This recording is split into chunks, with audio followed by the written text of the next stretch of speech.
We're going to hit live on that one. And who else we got? Oh, my goodness. Fapster. There's Fapster. Hi, Sandra. Hi, Sandra. Hi, Sandra. JCL Ohio, welcome back. And, this skipped again. Darn it. Tina P., you're looking lovely tonight. Dirty Fylth, looking filthy as ever.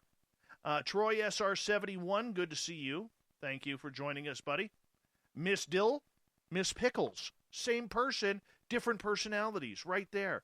We love you. Thank you for coming on in. I think we're caught up. Dave Spinks coming up here in just a couple of seconds here, everyone. Want to remind you, a great way to support this show is through the Super Chat, as well as hitting subscribe. We're just 275 people away from 10,000, and you can get your shirts by going to facebook.com/the SOR Vault. Stu fucking Gerson, there you are, buddy. Yeah, Stu Gerson's here. Hey, Vintage, good to have you here, man. Here we go.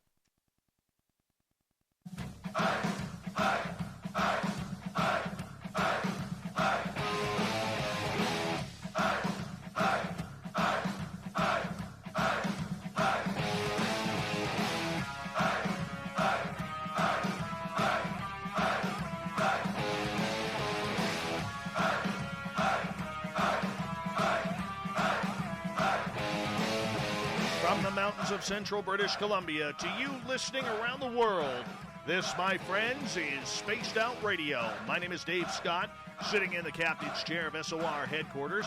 We welcome each and every one of you to tonight's show on our terrestrial affiliates around North America and digitally on KPNL, TalkStream Live, and Revolution Radio. If you want to take a listen to our archives, they are free for you at youtube.com/Spaced Out Radio. Do me the favor, hit that subscribe button. Follow us on Twitter at Spaced Out Radio and on Instagram at Spaced Out Radio Show. Our website is spacedoutradio.com, where we have a plethora of features for you, including rocking out to Bumblefoot and reading up on Captain Shirk's SOR Newswire.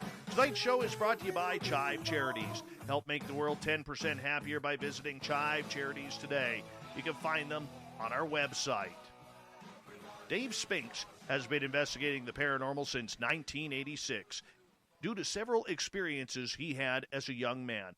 He's retired from over a 20-year career in the United States Air Force and federal law enforcement. In 2011, that's when he decided that he was going to investigate the paranormal on a full-time basis, including some of the most notoriously haunted locations in the United States and Europe. We got to get him into Canada on this one.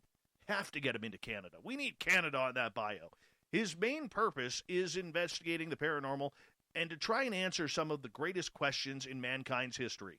Is there life after death? Are we alone in the universe? Are there unknown creatures walking among us? He believes there is, and that's his lone motivation. Then at the bottom of number 3, we're going to bring you the SOR Newswire, brought to you by Paranoia Magazine. Dave Spinks, it's been a while, my friend, since you've been on this show, but man, I love it each and every time you are on, and you're a great friend of this show. Thank you again for coming on.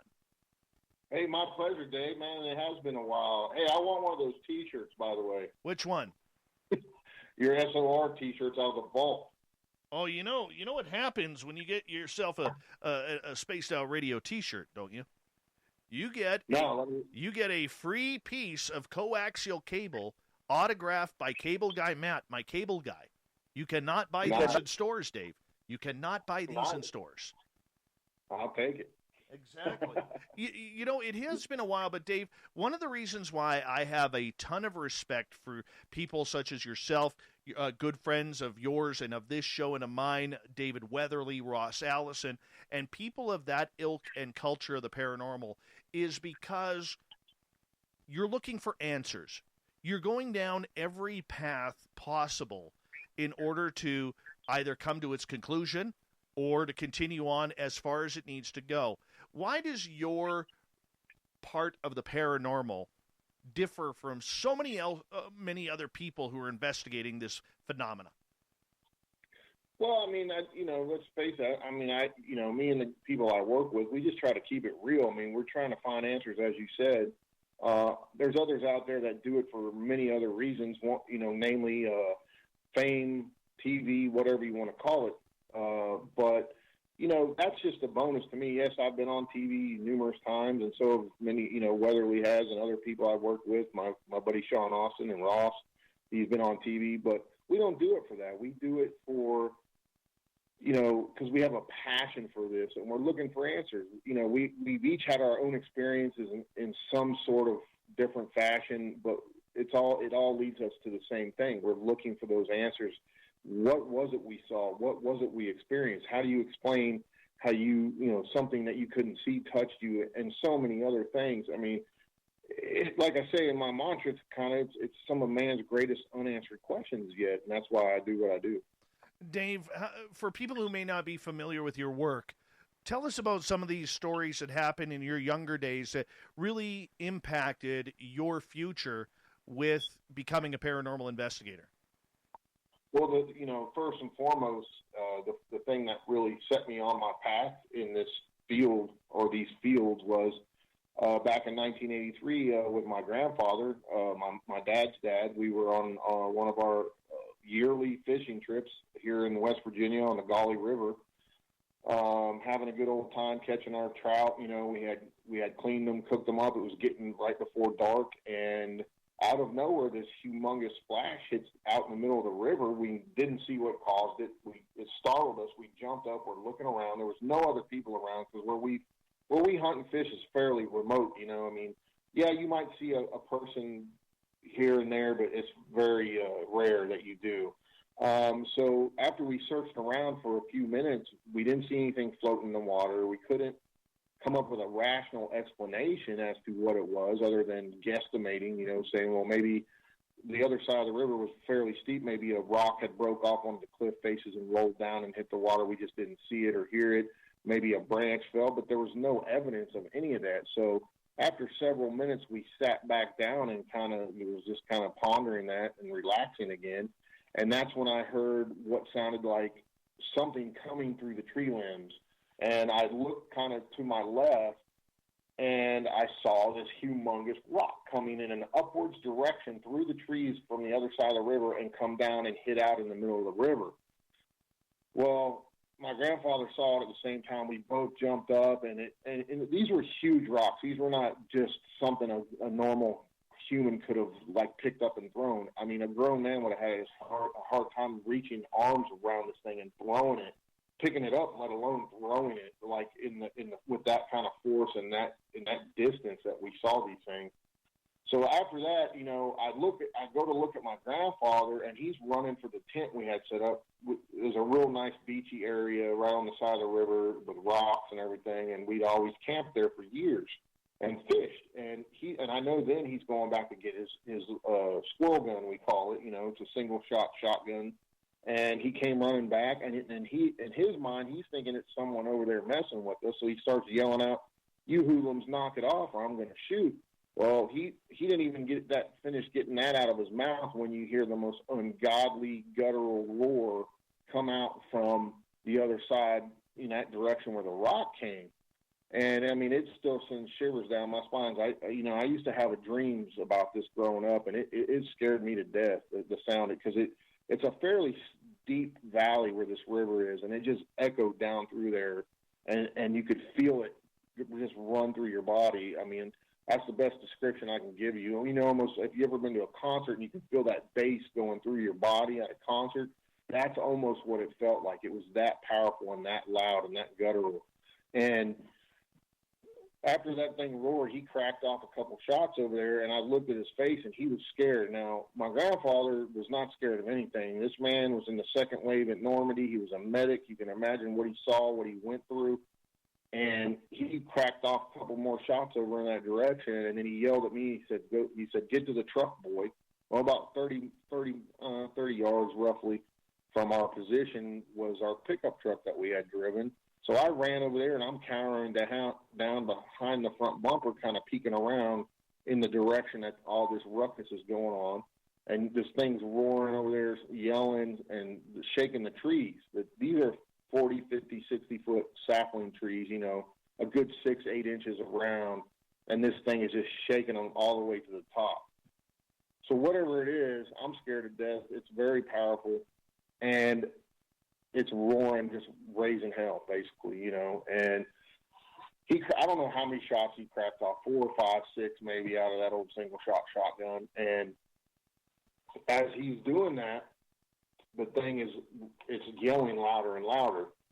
But it's also seems to be going up and away from us because you can kind of track it through the trees in the direction the trees are moving and shaking, if you know what I mean. So as I'm watching all this go on, there's a clearing in the trees, and that's when I see the thing step out into the clearing from about the waist up. I saw it. It was covered in hair, at least between 6 and 8 feet, probably 7 foot tall. Massive shoulders. My grandfather was 6'2", very big man, and this thing was double the size of him. And I never saw its face, but it was covered in hair and walked like a man. And about that time, I guess my grandfather saw it too because he came running. He grabbed me with one arm and slung me, like opened the door in the truck cab and slung me through it so hard. If the other door wouldn't have been closed, I would have went completely through the truck cab. The only thing that stopped me was the passenger side door. He jumps in there, and he said, "That's not of God, son. We're getting out of here." And he peels out. I'm scared to death. My hands are buried in my face. And, I'm like, he's going to wreck this truck, and the thing's going to get us. And, he's bottoming out. It's a really rough dirt road, about 4 miles, 2 to 4 miles to get down in there from the hard road. And we finally get up and out of there. And we left everything. All of our gear was there and everything. We drive around for like a half an hour. He finally pulls off, never said a word, and then he pulls off and he said, "Son, we better not tell anybody about this. They're going to think we're crazy." So, he's a Baptist preacher, so he has a flock, he has his own church and everything. And we kind of made a deal right then and there that we would never talk about that because he didn't want people to think he was drinking beer or doing something else, and I never talked about it for years. And it took me 6 or 7 good years to go back into the woods where I felt comfortable, after that. And it really shaped my life. And in those days, we didn't have the luxury of the internet or anything. So I wanted answers as to what I saw, even though it scared the living hell out of me. And I slowly started coming across different articles in magazines and newspapers, things of that nature. And I discovered that other people around, not only in the United States, but around the world, were seeing similar type creatures. And that just kind of set me on my path to, it created like a snowball effect. I wanted to know more and more and more. And you come to the realization that, hey, I'm not crazy. Well, the funny part of the story is, like, my grandpa died like 8 years ago now, 7, 8 years ago. And I wanted to come out with this story doing what I do and, being as known as I am now, because I always get that question, what started you in this? And before I went and started telling it, I talked to my uncle and I said, "Look, this is what went down with me and Grandpa, and I'm going to start talking about it," because I had written it in the book with, the book, the West Virginia Bigfoot book, and along with many other people's encounters here in the state of West Virginia. And when I decided I was going to do that, I told my uncle about it, and he's like, "Oh, you're talking about that time you and Papa saw that monkey man in the woods." And I'm like, "What? He told you?" And he said, "Yeah, he told me like 20 years ago he wanted someone else to know in case something happened to him what you and him saw that day." So here I kept it secret all these years, and he had told my uncle about it, and I was always like, "You got to be kidding me." Because here I am, I kept a secret that I promised my grandfather, and after he had died, I had, become pretty well known in the paranormal, so I wanted to tell that story because I get that question all the time. Dave, having a cryptid experience like that, and then, a number of years later, you take a very keen interest in everything from paranormal investigation to UFOs and alien contact. You're one of the very few in this field who has actually recognized that there seems to be this invisible thread that connects everything together as one giant phenomena. Why have you decided to go down that path rather than segregating the phenomena into the paranormal, into the cryptid world, into the UFO world? Well, interesting enough, Dave, it's a good question because a few years after my Bigfoot experience, I had what we would call a ghost experience. And funny enough with me, it happened to be my mom's dad, my other grandfather, who was also a veteran, and he was very sick. He had lost most of his lung capacity due to catching pneumonia while he was in Iceland during World War II, and he smoked like a freight train, man. He smoked the old Camel non-filter cigarettes, right? And it got to the point where he was so bad that they had to put one of those trachs in, or those stomas in him, where he stuck the oxygen right in his windpipe, you know. And it was so bad that he didn't care. He would smoke through the whole of that thing, man. And we're like, Grandpa, you got to stop. And he's like, I don't care, man. We got to die sometime. He was just a hardcore old dude. And, you know, lo and behold, he had cancer and everything. Well, a few years later, I was at my dad's house for the summer again, and I got a phone call. Or no, I mean, the next day so the night I was sleeping at my dad's house, I had this bizarre dream, right? I was in the middle of the night, and I woke up for no reason, sat up in the bed, and there's my mom's dad standing at the foot of the bed, looking as clear as me and you, solid. And I kind of did that double take and rubbed my eyes, and I'm like, what are you doing here, Papa? Because my mom and dad had been divorced since I was a little guy, like 3 years old, and there's no reason he would have been at my dad's house, let alone in the middle of the night like that. And he just smiled at me, and then poof, like kind of disappeared. And I was like, man, that was a weird dream, you know. And I chalked it up as, wow, I was worrying about him, so that's probably why I had that dream. Well, the next day, I was concerned about him, and I called up to Grandma and Grandpa's house, which is my mom's mom and dad I'm talking about. And my uncle from out of state answered the phone. And I said, what are you doing there? And he goes, no one called you yet, Dave? I said, no, why? He said, well, Grandpa died last night, and everybody's coming in and up for the funeral. I'm like, oh, my God. I just dropped the phone and kind of freaked out for a second. I didn't say anything about the dream.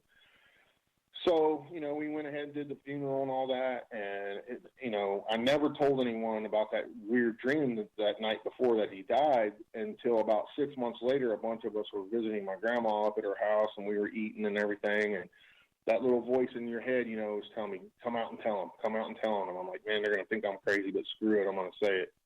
So I came out with it, told them about the dream, and several members, not everyone, but a lot of the members of my family, immediate family, like my first cousins, my aunts, and some other folks, all had the same dream that I did that night. It's like he came to say goodbye before he was going to wherever he was going. And that really, here I had the Bigfoot thing, and now I have this experience. Now I want to know even more, so that kind of, it started crossing over for me right then and there at an early age, and that's, then I, as most of us did that are in our age category, we started seeing the show In Search Of, and I saw, of course, Hans Holzer on there doing a ghost case, and turns out he had an old tape recorder with a mic that you plug in, and I had just gotten one of those for Christmas. And I was like, man, I can do that. So I started doing my first EVP sessions when we would go on vacation to different locations around the country. And I went to a place called Mesa Verde. And if you've ever learned anything about that, it's where a whole tribe of Native Americans pretty much disappeared, and they don't know what happened to them. And we had gone there, and I said, man, I'm going to try to do some EVPs here. So I did that, and lo and behold, to my surprise, I actually captured Native American drumming and chanting at Mesa Verde as my first EVPs I ever captured. And there was nobody there but us. We were in the middle of nowhere. That place is out in the middle of nowhere on these rock cliffs. And there was nobody reenacting. There was no people walking around, nothing. So, here it is. The hook sinks deeper into me, and I'm out and about doing it, and over the years in my professional life, I was in the military for 9 years, and then I went into federal law enforcement when I got out of the military. And the word got out that, that I do this type of stuff. And, Joe Blow would know somebody who knew me, and I would get a call, hey, my buddy's having this go on his house. Can you go check it out? So that's how it all really started for me. And being in the military, I was stationed all over the world, very numerous places around the world, and I also grew up as an Air Force brat. My stepdad was in the military, We were stationed in New Mexico at Kirtland Air Force Base. I saw some weird stuff in the sky there that I couldn't explain, and I grew up around every known jet. I was in the Air Force myself. I guarded jets, everything you can think of, the stealth fighters, the stealth bombers, you name it. I've been around it, and I've seen things that I know for a fact we don't have, unless it's some kind of black project. And then, as you know, Dave, I've talked about on your show before, when I was in the Air Force, I was actually stationed in Tucson during the Phoenix Lights, and we were put on alert the entire night, never told what went down, and it was all over the news the next day. Long story short, we kept asking questions. We're told we don't need to know, you're on a need-to-know basis, and you don't need to know shit. And then a lot of us got transferred all over the world. Dave Spinks is our guest tonight on Spaced Out Radio. Dave, we got about 3.5 minutes before we got to go to break here at the bottom of the hour. Dave, when you look back at everything that you have learned over your time as a paranormal investigator, learning through law enforcement, learning through the discipline of being in the United States Air Force, what has been the benefit of all of that experience to the way you investigate the paranormal and supernatural? Well, I think it gives me a kind of a little bit of an advantage over, someone who doesn't have the training I have. I'm a trained observer, not only in the military as a federal law enforcement, retired federal law enforcement officer. You're taught different investigative techniques and things of that nature, and just experience. Experience goes a long way. You don't have to be, you don't have to be in law enforcement or anything, but it does give you a little bit more training, or actually quite a bit more training than the average Joe, so to speak. But doesn't mean that you can't be an investigator just because you don't have that type of training. No, and I understand that, but for you, being a trained observer in the fields that you are now, taking it into full-time paranormal, which you've been doing for the better part of 9 years now, do you look at the way you investigate comparatively to, say, someone who doesn't investigate the way you do as something that, do you look at yourself, as some sort of teacher where you can help guide some of these new people in there to show them how it should be done? Oh, absolutely. I'm always willing to help folks if they have questions. I try to answer them the best I can. But, none of us have the answers to this stuff. All I can do is lend my experience and show them how I do things and tell them why I do things this way or that way. And hopefully I can help them better their investigative skills. We're always trying to help people and coach people along. There's things, in my point of view, in my opinions, that folks do that is totally wrong as far as, not every haunting is demonic. That's really few and far between, and you see a lot of that these days. People, claiming that it's demonic because a chair moved or this moved. Definitely not. It's definitely not true. There's a lot of factors that go into something like that, and so on and so forth. But all you can do is share your experiences in these fields and how you investigate, your techniques you use, and go from there and try to help folks. That's why I do what I do. We got about 1 minute here. What's the scariest monster you've ever come across? As far as a cryptid? Anything. Cryptid, aliens? Bigfoot, man. That scared the hell out of me. Because that thing was, I don't think it meant to hurt us, but it was not happy we were there. Maybe it felt like we were intruding on catching those fish and eating them. I don't know. That's the feeling I got. But just the power, the raw power this thing had. And we knew that it could have crunched us like a tin can if it wanted to, Thank God the only thing between us was us, and it was the river, But, it was really frightening, man. I don't go in the woods without a big, heavy caliber weapon ever anymore. Oh, the great debate on Sasquatch. Do you bring in a weapon or do you not? We have one rule up here, Dave. When we bring in a weapon into an area where there's Sasquatch, we always kind of say out loud, this weapon is not for them. That's what we do. Yeah. My friend, I'm going to get you to hold on right there because we are going to go to break here at the bottom of the hour. David Spinks is with us. Dave Spinks, ParanormalInvestigator.com is his website. We're going to get into a whole gamut of information on the paranormal tonight on Spaced Out Radio.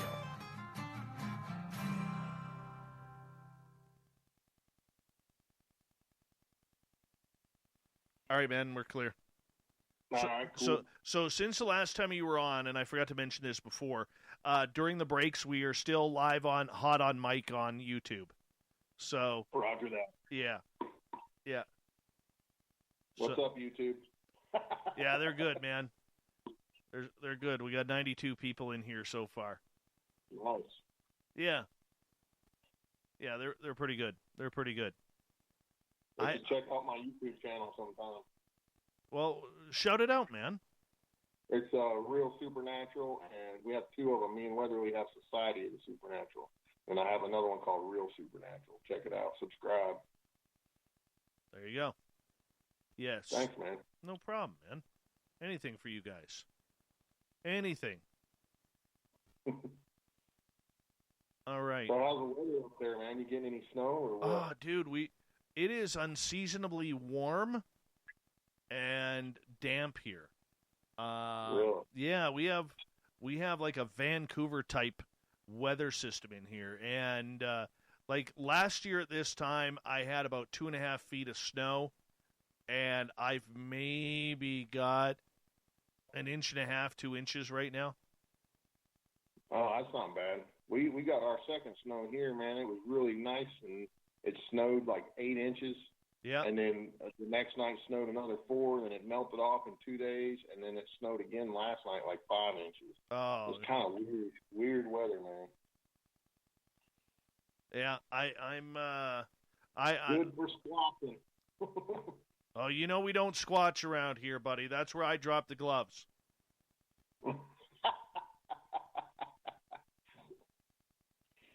I hate that damn word. Hate it. Squatching. Hate it.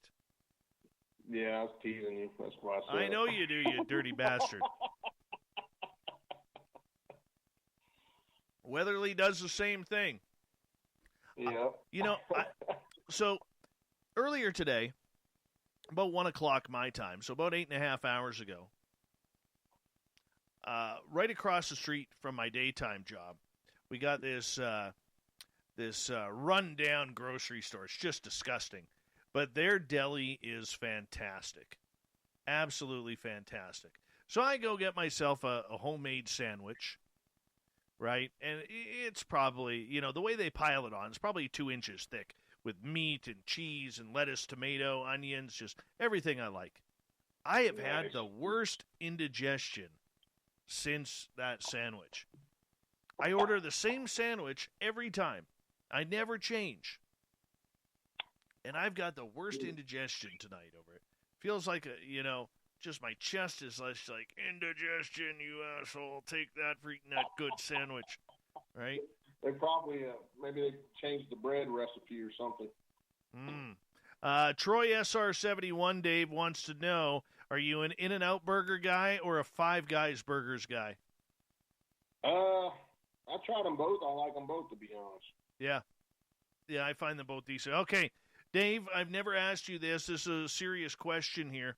All right. What's your opinion of eating breakfast foods for dinner? Oh, yeah, definitely. Oh, see, I can't even trust you anymore. Can't even trust you. They're breakfast foods for a reason. You're better than this, right. Man. Right. Well, I don't do it all the time, but I've done it before. Oh, fuck. Something quick. Hey, ask Weatherly, man. He'll eat breakfast 24/7. Well, I know, but I'm still pissed. I've got a 2-year grudge with David right now. 2-year grudge, because when he came up here, he didn't bring his top hat. Oh man. Yeah, I know.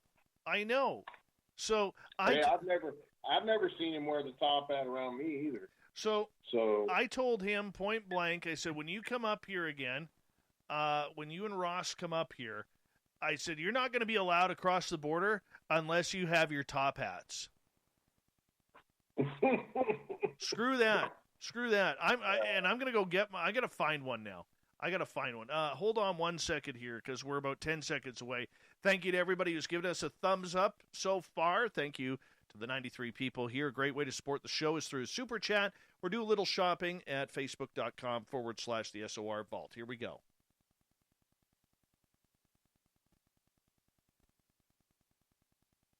Oh, weird. It skipped a commercial. Oh, well, we'll just leave it dead air. We don't have to worry about that. Wonder why that skipped a commercial. Weird.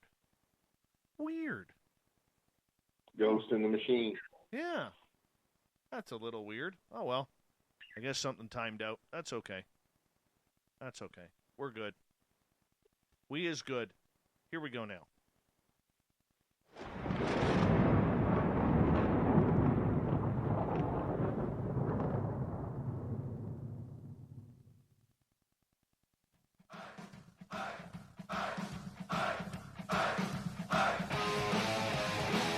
Second half hour of Spaced Out Radio is now underway. My name is Dave Scott. Thank you so much for joining us. I really do appreciate you taking the time to be with us tonight. I want to remind you that if you missed portions of this show or others, check out our free archives by going to youtube.com/Spaced Out Radio. Do us a favor, hit that subscribe button. Our website, spacedoutradio.com, where we have a plethora of features for you, including rocking out to Bumblefoot and reading up on Captain Shirk's SOR Newswire. Follow us on Twitter at Spaced Out Radio and on Instagram at Spaced Out Radio Show. We continue on tonight with David Spinks. He is one of the great researchers out of the beautiful state of West Virginia, I believe, a state that I've actually been to. And here we are talking about all things weird and strange with one of the best out there. His website, Dave Spinks, paranormalinvestigator.com. Dave, welcome back. Hey, man. Glad to be here with you, man. Oh, we're glad you're here, too. Dave, you have investigated a lot of paranormal places over your time as an investigator. You've investigated a lot of cryptid sightings, a lot of UFOs. If you had a choice where you had to give up two and just stick with one the rest of your life, what would it be? Oh, man, that's a tough one. I would have to say I really am fascinated. I'm fascinated by all of it, but, I mean, I'd almost have to say I really pursue the UFO field more. But if that's where I'm at right now with it. But I love it all, man. Because I think a lot of these cryptid sightings may, in fact, be connected to UFOs and ET as well. Not all of them, but some of them. Okay, so with the UFOs, is it because we're probably closer to solving that mystery than other ones?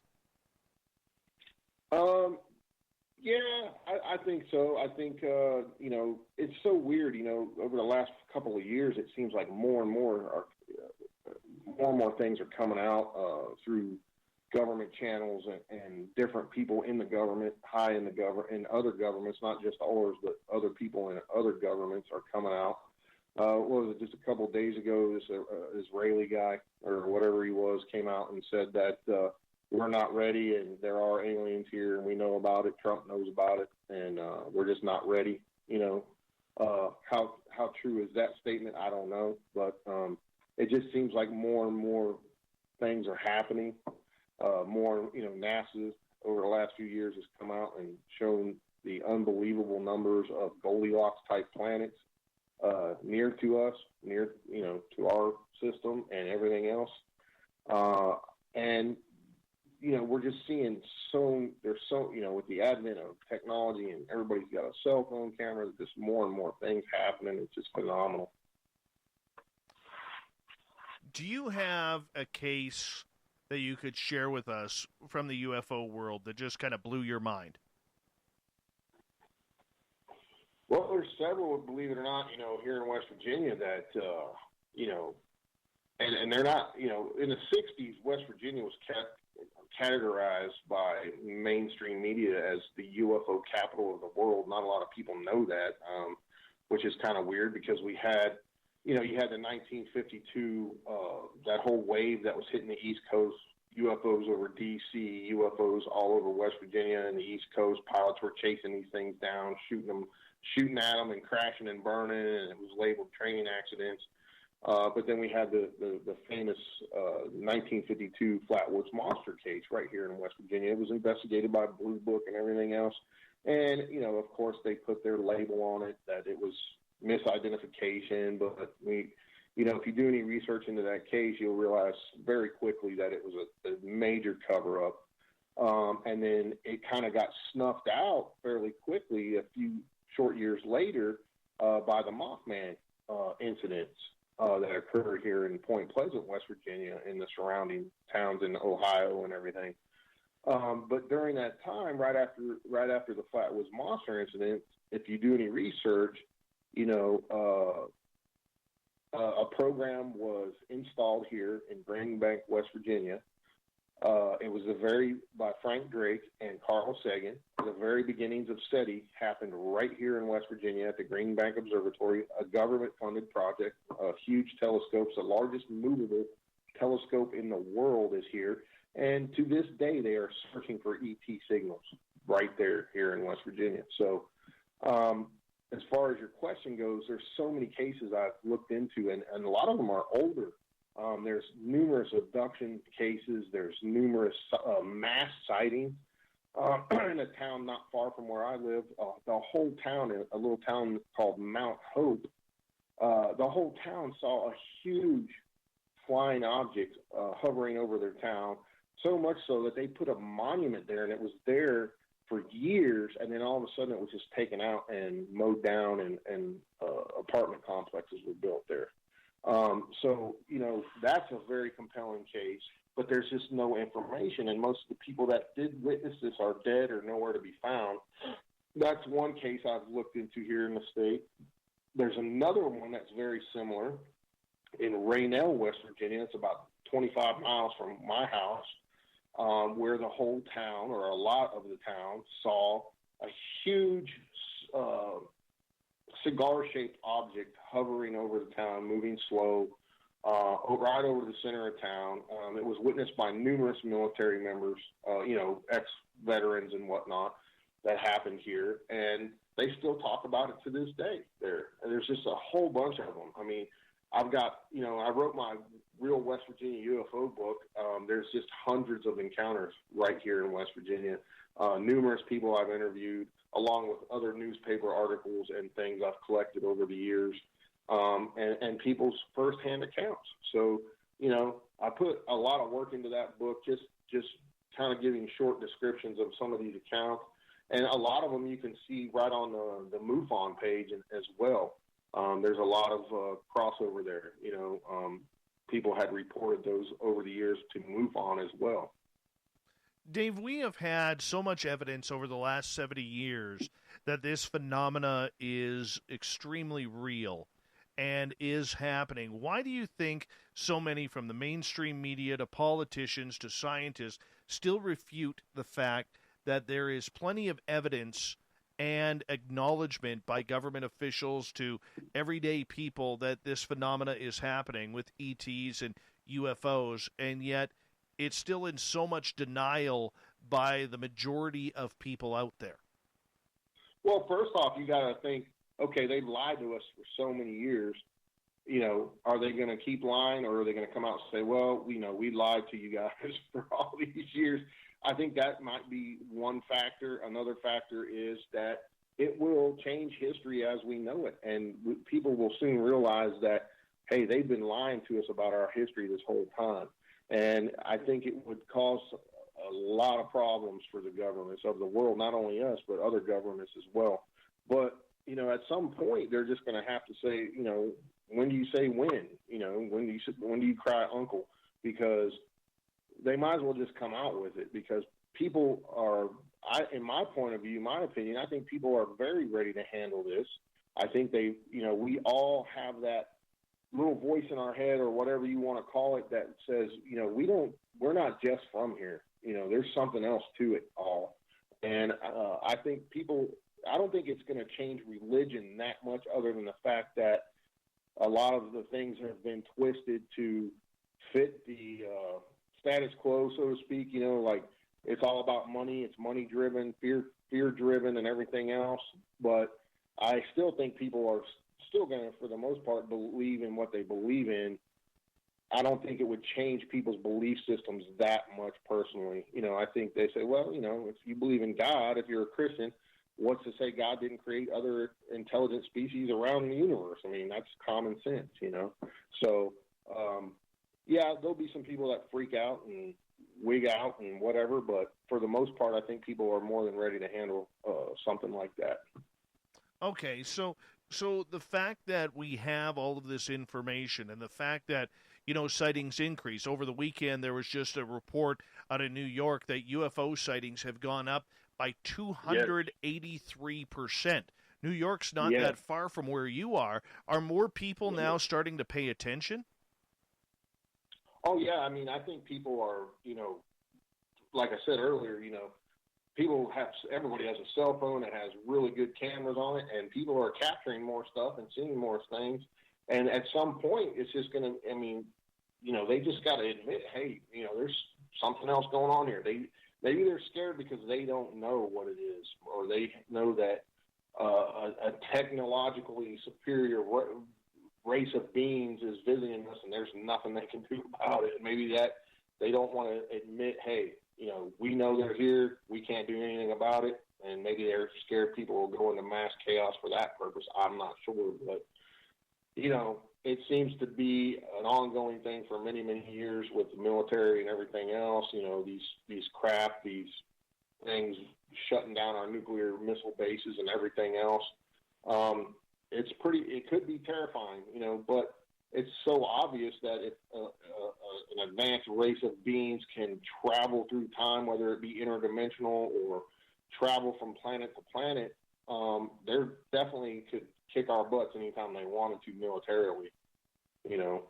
So, you know, maybe that's the fear factor they're worried about coming out with. I'm not sure, but that's one way to look at it, I guess. Yeah, I mean, that is a huge way to look at it if you think about it. Do you believe, though, that the governments are this blind on the UFO subject? Do you really think that when you hear people like Lou Elizondo or Chris Mellon or Marco Rubio talking about this, that they are absolutely that blind that they don't know what's going on in our airspace or around the world? Because I tend to think, and maybe it's just me, that there is plenty of evidence. There's a plethora of evidence since Roswell, if not before, that has tipped them off to a lot of really weird, strange happenings going on for the past 70-plus years. Oh, yeah. I mean, 100%. You know, if you look at Project High Jump, for example, we sent an expeditionary force down there to Antarctica. Man, 4,700 men, loaded to the gills. They said it was just an expeditionary unit, but there's also a lot of redacted stuff in that says, yeah, they had a full military, fully loaded military aircraft carrier with Corsairs. A lot of rumors go around, and all of a sudden they were supposed to be there for 8 months, and they came limping back 8 weeks later, got their butts handed to them, and they said these cylindrical crafts and other UFO, type crafts were flying around and just whacking them, and there's nothing they could do. And they came back and got their butts kicked. And, that was all hush-hush, too. And we know that the Germans were involved in all that going down there, too, during World War II. It all started in 1938 with, they even invited Admiral Byrd down there, the one that we sent down in 1947 that came limping back on this expeditionary force.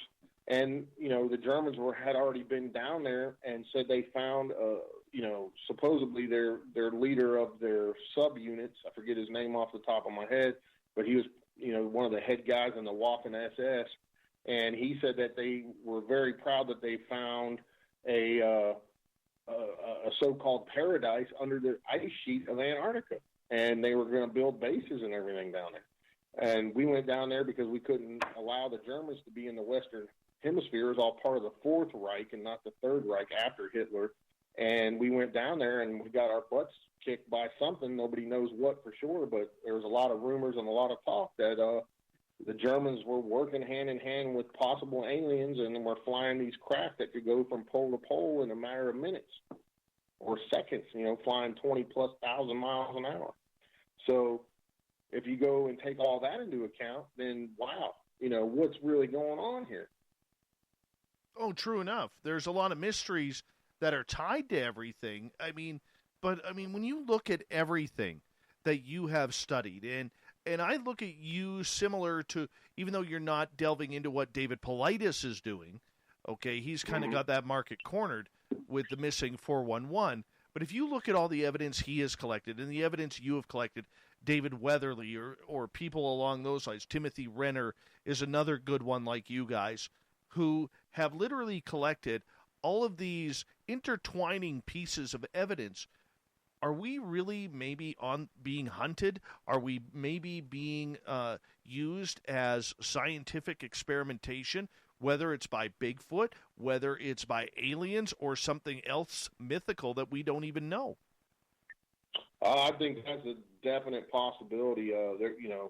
Like you said, there's all these people that are coming up. If you look at the FBI website, okay, one example, there is literally hundreds of thousands of people that come up missing every year. Now, some of that you can attribute to people just taking off. They either went crazy or they just wanted to start a whole new life. You can attribute a small amount to that. And then you got to look at the human trafficking aspect as well. There's a lot of people being kidnapped, and especially kids and younger adults that are being kidnapped and sold into basically sexual slavery.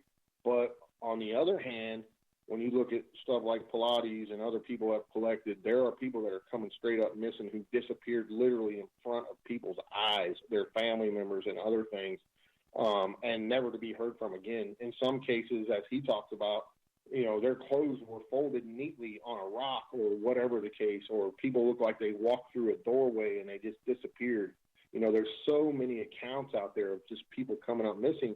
I think there's maybe possibly a horrifying situation unfolding, and people are coming to the realization. Now, if you look at some of the things they talk about, I think President Truman supposedly met with the aliens down at Holloman Air Force Base. Eisenhower there. Or Eisenhower, I'm sorry, and made this deal where they were allowed to abduct a certain amount of people and use them for experiments, for trading for technology. That's pretty terrifying if you think about it. Maybe that's the reason they're not coming out with it, because they literally sold us out to some alien race for experimentation purposes. Who knows? But yeah, I mean, you can look at the numbers on the FBI side, and it's pretty horrifying.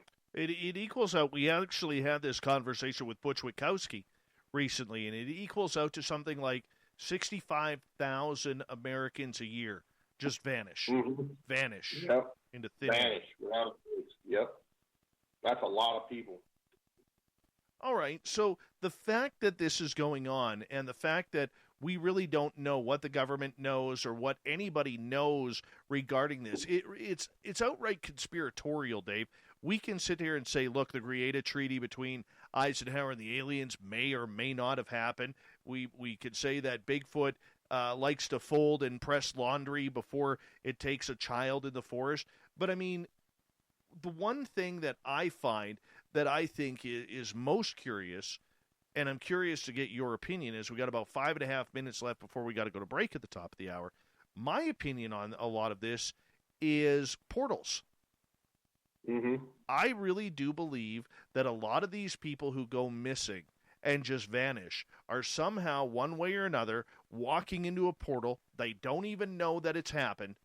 And on the other side, everything is normal, just like they would expect it.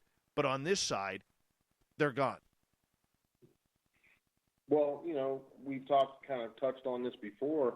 Science has proven there are other dimensions now. What's to say whoever's on the other side of that dimensional space has not created doorways, or maybe these doorways were here for hundreds of thousands of years, put here by who knows what and when. But yeah, like I said, there's stories out there and of people witnessing their loved ones just walk. They said they're there 1 second, they're walking, and boom, they're gone. And some of the reports that are really chilling is that they could hear the person talking, but they couldn't see him anymore. Like they were just on the other side of this invisible doorway, and they described it just like that. And they could hear him for a short time, and then they didn't hear him anymore. So it's very just chilling to me that is going on. And we talk about all these magnetic locations around the earth. There's so many of them where strange magnetical forces are at work, and compasses go crazy, and different electronical equipment will not function. There's some places with the place down at the dead zone, they call it, or whatever, down in Mexico, where it seems like an unusual amount of meteorites hit around that area. It's like they're drawn there for some reason. And there's so many other ones. Some of these haunted locations that I've investigated over the years, there's one place in Ohio I've done several times, and it's called Landau's Mohican Castle. Well, it has a ton of paranormal activity there. And if you go up on top of the hill, just a short distance from the location, the earth really opens up, man. It's like, and I've measured really high EMF fields there and everything else. So I equate that to one of those places that the magnetic forces there are just off the charts. And I believe, and we all know, if you've done the paranormal for any amount of time, that these electromagnetic forces and things are manipulated by that. And these equipment that we have, that we use to test EMF and everything else, that's what we use to measure these things. And when spirits appear and other things are going on, we use that equipment to give us a visual of what is actually occurring around us. Same thing happens around high tension lines.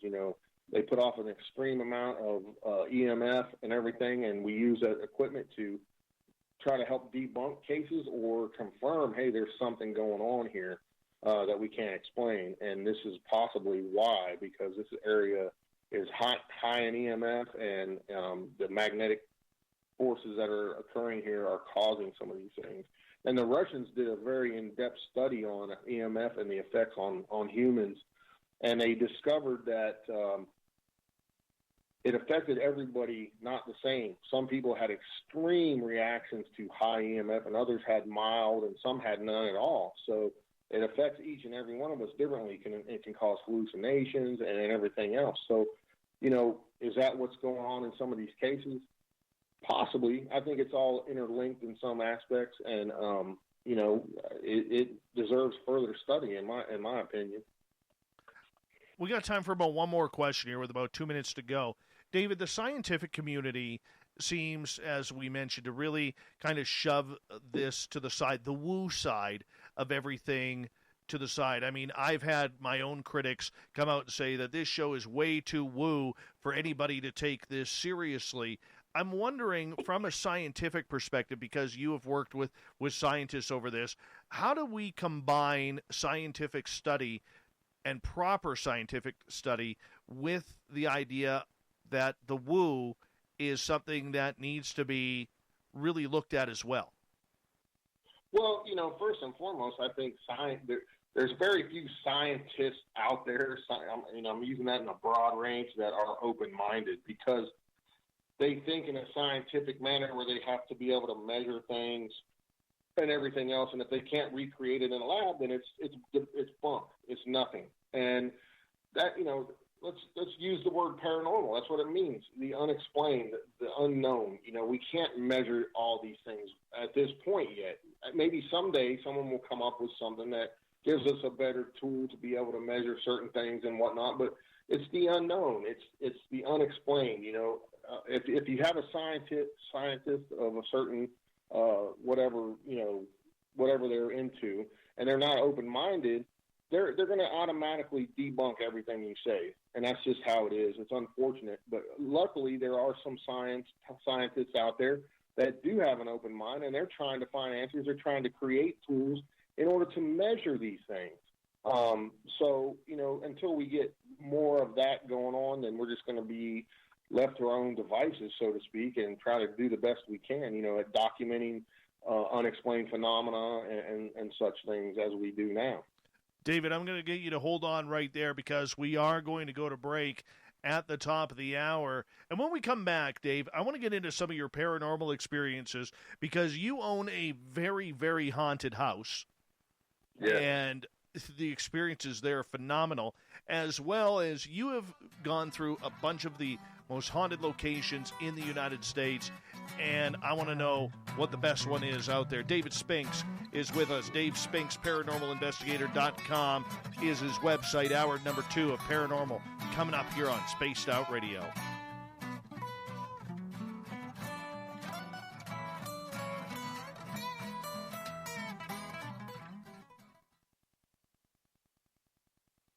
All right, we're clear. I'm just going to run my dogs outside. I'll be right back, okay? All right, man. We have some cool swag for you. Be right back. All you have to do is head over to our website and click on the SOR Vault. You have a variety of cool logos to choose from and put them on anything you want. T-shirts, hoodies, hats, coffee mugs, you name it, we can get it to you. So do your shopping by supporting the store you love. Get your Spaced Out Radio swag at the SOR Vault today.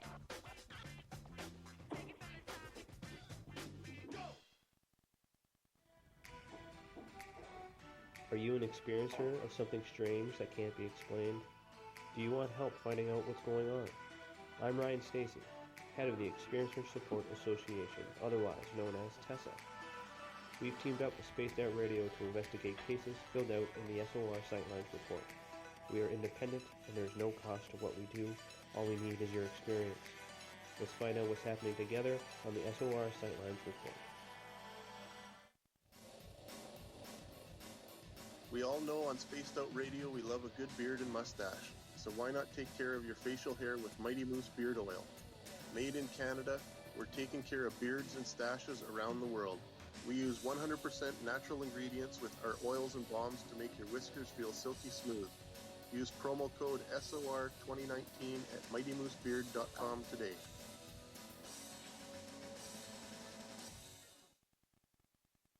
Hey Space Travelers, this is John Resig, founder of the Tribe and Tribe Charities. If you know anything about our website, you know we like to do things a little different. We're not some faceless organization collecting money for a nebulous cause. Our donor dollars go directly toward life-improving items. Then we give those items directly to an underdog who needs it most. To become a donor with Spaced Out Radio's official charity, Tribe Charities, just go to tribecharities.org/donate. I'm feeling a little spicy tonight. What to do? What to do? Why not get Bumblefuck? 4 million Scoville units of pure hard rock. Bumblefoot hot sauces come in 3 flavors. The burning Bumble. Tone it down a bit with Bumblicious and throw the sauce on everything. Spice it up. Bumble me, baby. Bumblefoot hot sauce. Get it today at kajans.com. For the price of 1 cup of coffee a month, you can become an SOR Space Traveler. The Space Travelers Club is a place where you can interact with other listeners, either live during the show or on our great forum. We want your stories, pictures, comments, and ideas. You'll get live video streams, exclusive content, and be a part of our newsletter. Stay in touch with everything SOR. The Space Travelers Club is just $5 a month at spacedoutradio.com. Are you intrigued by Paranormal Talk Radio? You'll love the new Paranormal Radio app from TalkStream Live. You'll find a great selection of talk shows covering UFOs, ghosts, strange phenomena, and much more. Download the Paranormal Radio app now and start listening to the very best in paranormal talk entertainment, including the network you're listening to right now, the Paranormal Radio app, free in Google Play and the iOS App Store. The party is always on at the Moose Vancouver. The Moose Vancouver is where you want to be when visiting Canada's West Coast. Open until 2 a.m. nightly, the Moose cranks up the rock while serving some of the best rated food in the city. The menu starts at $6.95. Why party anywhere else in Vancouver when the Moose is right there? Get your horns up and rock with the Moose, the official party bar of Spaced Out Radio. We are scouring the world for the most intriguing stories of your day. All right, Dave, I'm back. Yeah, man. Right on. Right on, man. Right on. Sitting here eating some oranges from my son's band. They get them every year. Remember, they're straight up from Florida, man. They're awesome. Right on. I'd like to eat some oranges right now, but my indigestion is terrible right now. I don't have heartburn. I just got indigestion. Take some Tums, brother. Oh, yeah. I've only got 2 left, and I'm waiting for them for the heartburn to kick in. Then I'll grab them.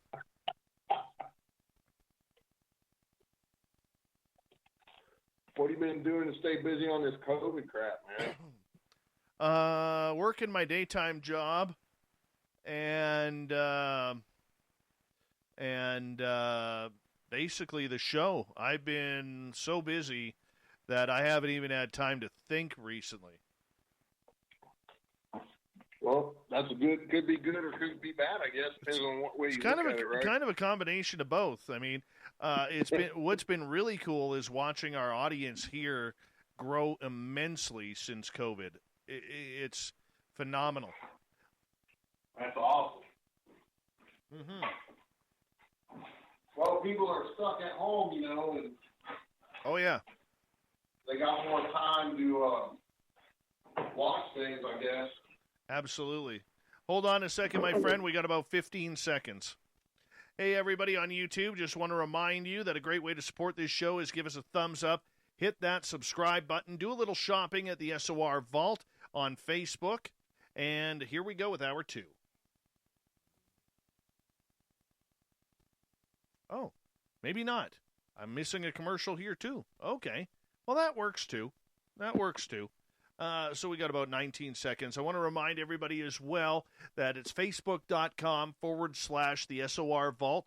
You put your order in via the chat. I will pick it up, and I'll take your order, and you send us the PayPal, and we get your shirt printed up. It's that easy.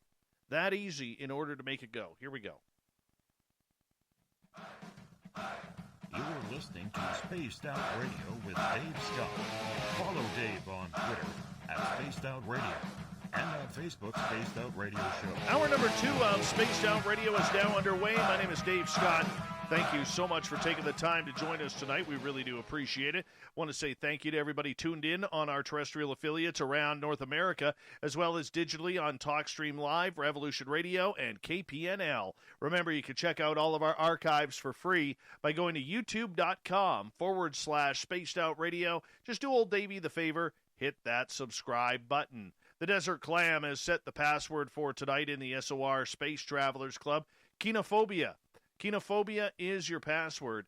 Use it wisely, Space Travelers, as the Clam sets the password each and every night right here on Spaced Out Radio. Our website is spacedoutradio.com, where we have a plethora of features for you, including rocking out to Bumblefoot and reading up on Captain Shirk's SOR Newswire. Follow us on Twitter at Spaced Out Radio and on Instagram at Spaced Out Radio Show. We continue on tonight with our great paranormal conversation with David Spinks. Dave Spinks, ParanormalInvestigator.com is his website. Dave, welcome back. Hey, man, glad to be here. I want to know some ghost stories here, man. If you were to give me your top ghost story that you have ever tried to track down, tell us a story. Well, when you say track down, what do you mean? Well, investigate, look into, okay. Get the crap scared out of you. You know how it goes. Yeah, well, one of the craziest experience. I'll give you a crazy experience. A couple of them. So me and Weatherly, a couple of years ago, man, we hit it really hard together. We did about 2 or 3 years straight of just going all over the country, investigating and different locations and whatnot. And we ended up did a lot of things in the state of Indiana. I have family ties there and everything, and I was already doing some things there, and I wanted to take him to some places, and then we hit a lot of new places together there that we had never heard of before, and we ended up at this place called the Rhodes Hotel. And this place is an old brothel owned by the Chicago mob back in, the 20s and stuff. And this woman had reached out to us that owned it and said, hey, I'd love to have you guys up here. So that's long story short. We went up there for a week, and we got there in the middle of the night, and the GPS took us a block away for some reason. And we thought the house that we pulled up to was the right place, but it wasn't. It was another big mansion-looking place, but that's where the GPS took us. So she said she would leave the key to under the plant box thing for us. So we were looking all around for this key, couldn't find it. And we noticed a set of small child footprints in this yard. And this was a block away from the place, mind you, okay? So we started following we're like, what the hell? These are little kid footprints. So we started following them, and they went around to the back alley and just stopped, and that's it. And there was snow on the ground is what I mean. There's prints in the snow. So we follow these tracks about 20, 30 yards, and they're in the middle. You could tell they were fresh. They still had the, where the snow would stick to your shoe and it would kick up, and go in the direction you're going. And the tracks just stopped, and that was so bizarre. First off, that's the first thing that happened to us. So we get back in the truck because at this time we're freezing, and we're still trying to figure out why did the tracks just stop. They didn't go left, they didn't go right, they didn't go forward. They just stopped like in the middle of the freaking thing, and there's no way they could have went anywhere else. They just disappeared. So it's we definitely felt that was the spirit that created those. So then we figure out, okay, we're a block away, so we get over to the place, we get the key, and we walk in. There's nobody there. It was the middle of the night. And we hear heavy footsteps in the upstairs. And we're like, oh, well, the owner must be here waiting on us.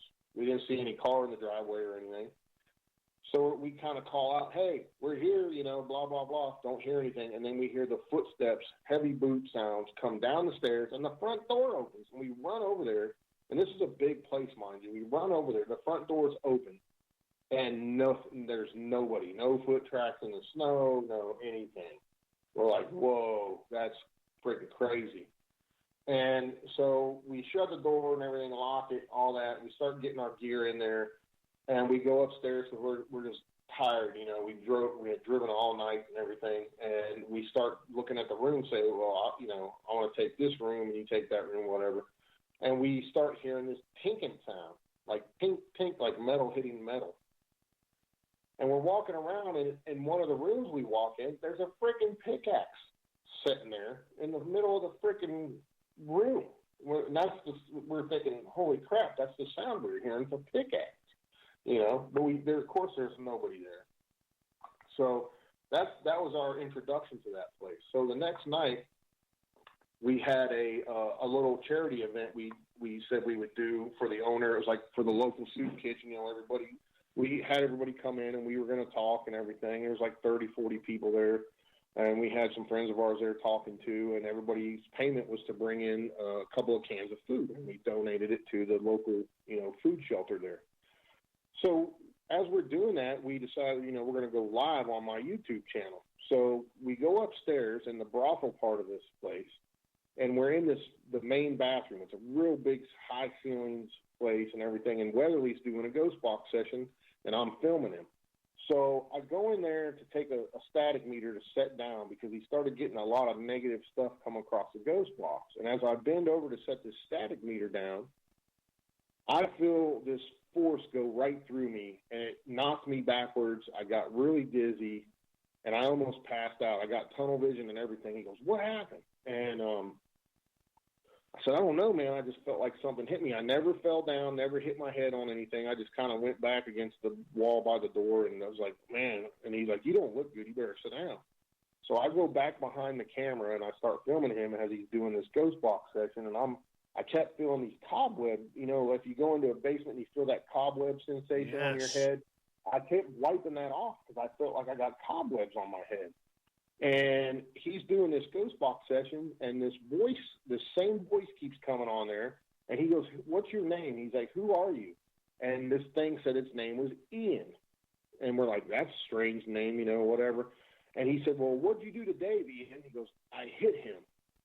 And he said, what? And he laughs. He's like, ha, ha, right on the ghost box, mind you. And he said, well, what'd you hit him with? And it said, a shovel. And he laughed again, ha, ha, ha, like that. So if that wasn't bizarre enough, okay, we went through that, and then I was still feeling just gross. I just felt yucky, sick, nauseous. And the ghost box responses were getting more negative, saying, I'm going to kill you, pig, and cut you, and all this stuff. Well, me being ex-law enforcement, it makes kind of sense that if it was ran by the Chicago mob and they knew they were intelligent enough to know that I was law enforcement, they're going to threaten me. And he did hit me, right?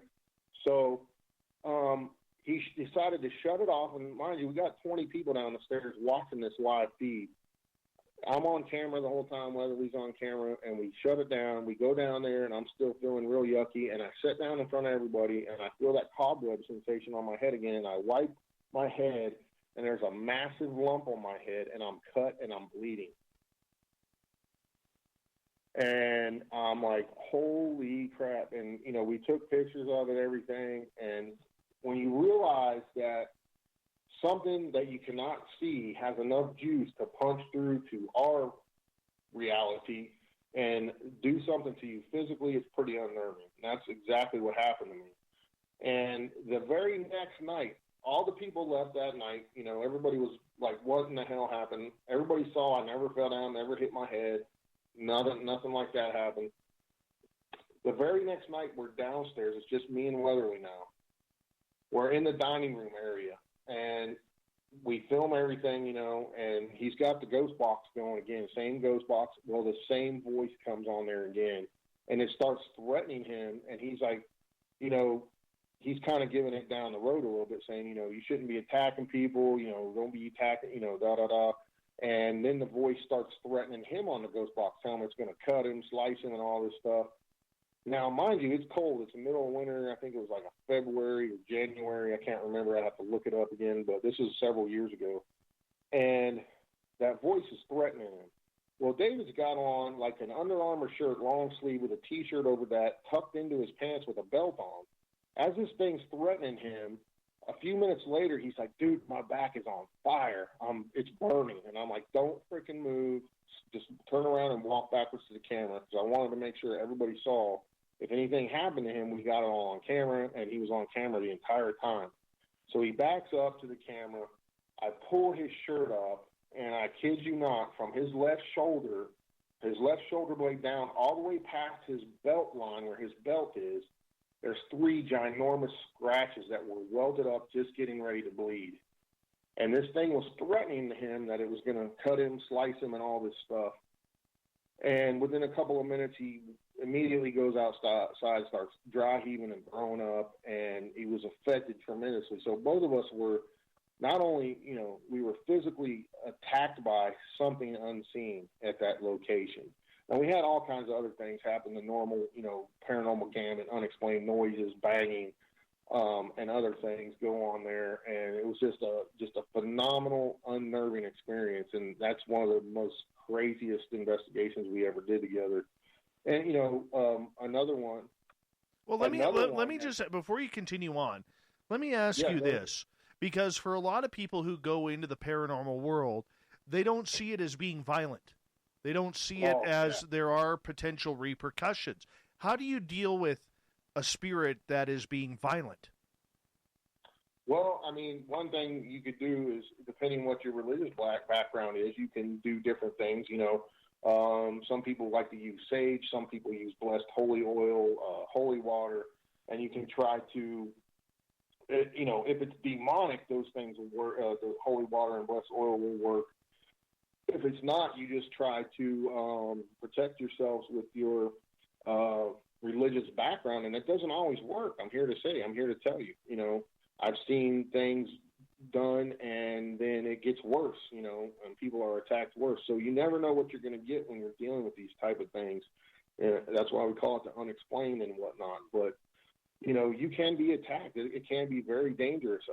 I know for a fact of myself, I had an attachment at one time from doing this stuff. And I had to go through, I got blessed by a Catholic priest. I had a Baptist minister bless me, and I had a shaman do some things for me. And it seemed to turn around overnight after I did that. But it was a very bad year of my life. I went financially ruined, almost. Not quite, but almost. Went through a really, really nasty divorce. I was having these dreams of these, like this blackness around me every night, and these black arms and hands would come out, and every night they would get a little bit closer until finally one night they grabbed a hold of my shoulder, and I woke up and I had a tear in my shirt and a scratch on my arm. And this is after I spent over a month in a very nasty negative location investigating 24/7. And I went back 2 more times for 2 weeks at a time at this place. And after that is when that all happened. And I had what looked like a pimple come up on the inside of my right thigh right after that. And it was growing a little bit bigger. And I finally went to the VA, to the doctor, and they the doctor pushed around on my leg and said, I'm sending you straight upstairs for a ultrasound. Went up there, and it turns out I had a softball-sized mass in my leg come out of nowhere overnight. Oh, wow. Wow. So, I try to tell people and preach this, hey, it's not all hunky-dory, it's not all fun and games, and the paranormal can affect you physically negatively. It does. I've known many other people that have had some really traumatic experiences from this stuff. Question coming from Nikki. She is asking in regards to the protection that you guys use when you're doing investigation. What is it? Do you use gemstones? Are you using any type of sage, Palo Santo wood, prayer? What are you using? Myself personally, I use prayers. I ask for protection because I'm a Christian. I go that route. I also use holy water and blessed oils. Now, David, you take him, for example, he's a shaman, so he uses his own style of things. We have used sage and on occasion and whatnot. So it all depends on what your personal belief is, and I think it doesn't really matter as long as the intent is good and you have good intentions. You can use anything you want to ward off any negative type entities and spirits. All right. Doesn't always work. Doesn't always work, though. When you're dealing with the dark side, comparatively to, say, a haunted house or a haunted location, can you feel it right off the bat? And if so, how do you prepare for that? Well, yeah, it's a good question because a lot of, I noticed with myself personally over the years as I got more and more into this, and I became way more open to it, because you come in from a law enforcement standpoint, you're very skeptical of certain things and you're very leery, but you kind of become more open to it. And it almost seems like to me that the intelligent spirits or entities that you communicate with know that you're more open to it, and they come to you more readily or easily, if that makes sense. And you use your body more. We all have the built-in senses that we don't use that much, the fight or flight and this and that. And when you walk into some of these locations, you can literally feel if it's negative, whether it's happy, sad, or, you can just feel that heaviness sometimes when you walk into some of these places. And whenever I encounter something like that, a lot of times I will break out the holy water and put it on myself, say a couple of prayers. In most cases, I do it every time before I go in anyway, but if it's a very negative in nature feeling to me, I use blessed oils and whatnot. So it's all in your personal preference and what you believe in and how you go about those things. But there's a lot of people that don't do any of that. Even when we leave those negative locations, we protect ourselves with prayers and everything else. We use the prayer of St. Michael and many other things that we implement during these investigations, before and after and during. Do you ever get triggers? And what I mean by that, like, for instance, if I'm going to be abducted, I always, a few days before, will have a trigger, which is I will hear Pink Floyd's From the Dark Side, From the Wall. That it's a very short song. It's Is There Anybody Out There? You remember that one? Okay, I hear that. Or when I know that things are going to go rough in a paranormal sense, my trigger is a 1992 song by Skid Row called Slave to the Grind. And the reason why it's that song is because when I played hockey, if I knew there was a chance that I was going to have to fight that night, I would play that song going to the hockey rink. And I would get myself pumped up. And even in the dressing room, I'd have the old Walkman going. Remember those days? All right. Or the Discman, pardon me, with that song playing with headphones. And that's just the way I got myself pumped up. But now if I go into a paranormal situation, if I am on some sort of investigation and I get that feeling that it's something that I may have to drop the gloves with, so to speak, to use a pun, I hear that song. Do you get those triggers as well? Yeah, that's a great question. And, you're the first one that's ever asked me that because on all these other shows I've done, you're the first one, and that's a great question. I do get those, and the way I see, when I know a lot of times I'm called to help families. They're experiencing what they feel is an attachment or oppression or whatever. And if it seems like it's going to be the real deal, because, I do weed those people out. Some people want to be on TV. They think they can get on TV by calling me and making up this whole story.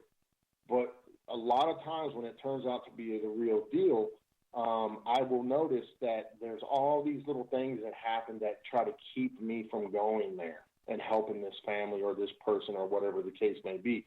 Like my car will break down, or I'll have a flat tire. And a lot of mine happened with my vehicles, interestingly enough. Or I'll have something come up out of nowhere where I gotta, take my kids somewhere. It seems like all these little things happen.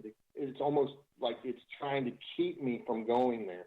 Or I'll have these bizarre dreams the night before where something's telling me, you don't want to go there, for whatever reason, and this and that. So I do get triggers quite often, especially when I'm doing what we call residential cases, trying to help people for real and not just doing a so-called commercial type location. Okay, so when you are all of a sudden getting that forewarning sign, as we got about 3 minutes to go here before we go to break, and you're going into a paranormal or haunted location, do you prepare differently when that trigger arrives? Yeah, I do more prayers, and I really say, okay, this one could be really nasty or negative, and I get down and use my protections, and I will sometimes go. I have in the past gone and got blessed by a minister or a priest beforehand to give me that little extra bit of, oomph, so to speak. Okay, so how? I guess what I'm trying to get at, Dave, and I apologize if I'm harping on it, but how does it change your technique when you're going in? Because all of a sudden you're going in prepared. You're going in for a fight. You're nerved up. You're not feeling as normal as you normally would. Yeah, well, it does change the way I do things in some aspects on some of these cases. Sometimes we go straight in and go straight with the clergy with us right away and start blessing the home and the people. And sometimes we separate the people out of the actual environment that it's happening in ahead of time to try to knock down any type of power this thing or these things may have on these people. So, every case is different. You never know what you're going to get, like I said, but there's some precautions you can take. Sometimes it's a particular item that may have some weird negative attachment to it, or, we've ran into that before, and that's, just one example of many. But, you never know what you're going to get when you do this stuff. Oh, I understand that. Do you think the spirits can pick up on that as well? That we're doing something different? Yes. Or preparing? Yeah, I do. I know I have friends and that have been followed for and are still being followed or messed with, so to speak, from some of these entities or spirits that they helped people get released from. And they themselves have been attacked, over and over for years, and have had different things happen to them because they have helped those people be released from that, and then we're talking priests, we're talking ministers, we're talking other investigators. It's just some of the most bizarre and quite down scary situations you can think of. No kidding. It's scary is right, because in the end, the paranormal is dangerous, and it's not just a weekend warrior thing where you run through a haunted house or you go check out an old graveyard. It's much more than that, and I want you to define that, Dave, when we get back from break here in just a few seconds, because I don't think that the majority of people out there listening, when they see the television shows, when they see the people online talking about their investigations, realize what a hard job this really is. David Spinks is with us tonight on Spaced Out Radio. Dave Spinks, ParanormalInvestigator.com is his website. We'll be back with more Spaced Out Radio after this.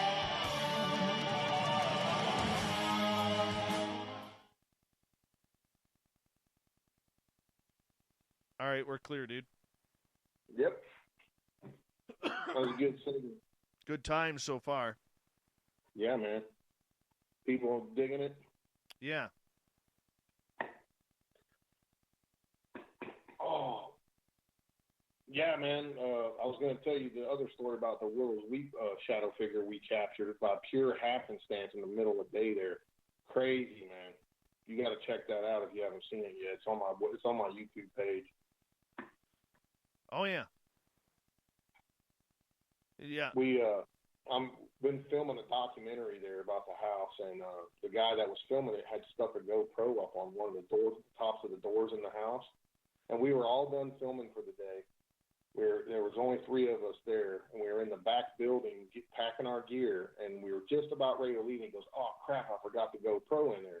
So he just ran in there, grabs the GoPro, throws it in his bag. A month later, he calls me freaking out because he finally started going over the footage on there. And in the middle of the day, it was about 4:30, 5 o'clock, in the summer, bright daylight outside, one of the most phenomenal shadow figures I've ever seen captured on that thing. No way. Pure happenstance. Wasn't during an investigation, just with a static camera GoPro sitting on top of the door, man. Yeah. Crazy. That is incredible. Full body in the middle of the daytime in the house. Nobody around the house on the outside that could have created this. The shadow figure's 100% inside the house. You can see it from head to toe. Full body, everything, man. And it's transparent, and you can see right through it. That is awesome. I was, my cousin called me tonight, and he is, what can I say?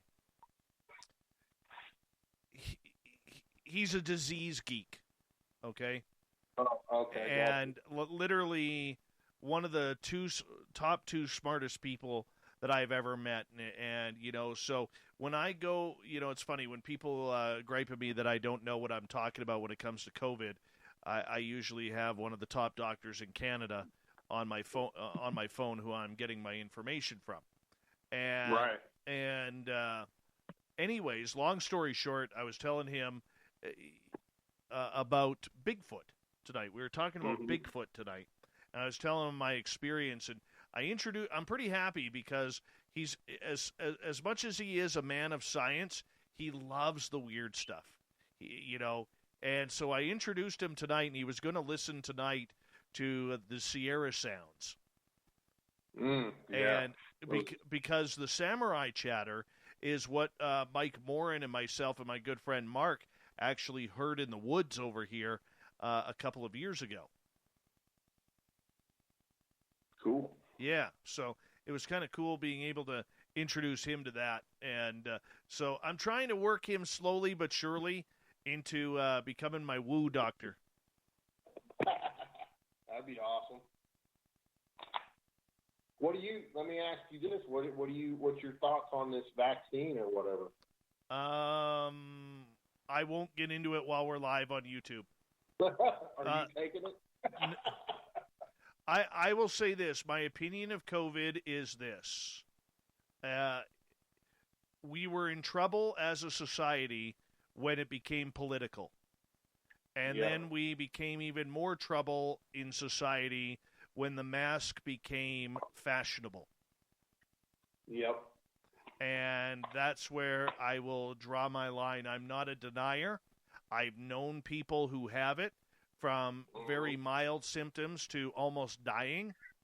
I wouldn't wish my mother to go outside because she is susceptible to catch anything. But I do believe that there is a very large portion of this that is very, very overblown. What that is yet, I haven't been. I want to mix my words very quietly here, or very eloquently here. Yeah, because there's a lot of people who have it, and, you know, in the end, I don't think it's the mask, and that's all I'll say. Here we go, guys.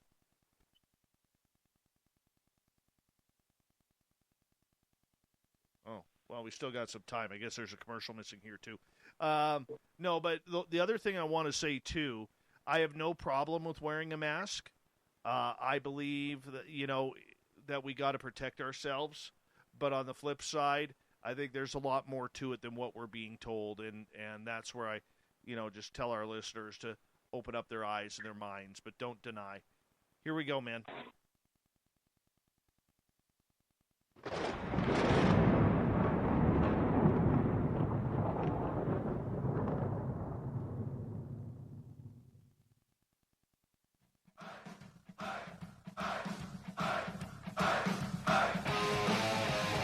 We pass the halfway point of Spaced Out Radio tonight. Thank you so much for tuning us in. My name is Dave Scott.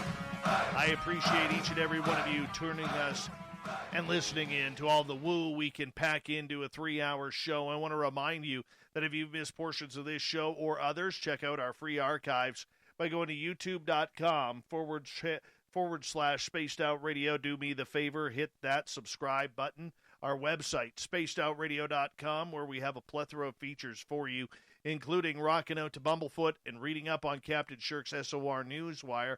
Follow us on Twitter at Spaced Out Radio and on Instagram at Spaced Out Radio Show. We continue on right now with David Spinks. Dave Spinks, ParanormalInvestigator.com is his website. And David, right before the break, you told us some pretty ominous stories about dealing with the dark side of the paranormal, and you wanted to continue on and share another. Oh, yeah. I mean, another example was, I was going to tell you, I told you a little bit about it on the break. At my house, the Willows Weep house that I purchased back in 2017. If you guys don't know about that house, it was featured on History Channel's Unexplained, very first episode, show host William Shatner. I purchased this house over those years ago because I had investigated it several times, and it has so much. It has the whole gambit of paranormal activity reported there. So, you know, you hear about these places through the paranormal grapevine, so to speak. You got to go investigate it. So you get out there, and I investigated and had some pretty crazy experiences there the first time, and I went back a second time and ended up becoming friends with the former owner. And this place has it all, man. It's got suicides. It's got many deaths. You know, it was built in 1890. Really bizarre aspect of the house is built in the shape of a cross. And there's a crossroads right in front of it. There's two major rivers that flow right into this thing. There's a huge aquifer. And when I talk about water, if you are into the paranormal, you know that water is a conduit for paranormal activity. It has been for many, many thousands of years. You know, natives used to say if you look in the water, and they would use that for some of their spiritual things and whatnot, just like mirrors. You know, any shiny surface, any reflective surface is a doorway, so to speak. So it has all these different things that we look for in hauntings. And I had interviewed numerous other investigators that had investigated it before I ever purchased this place.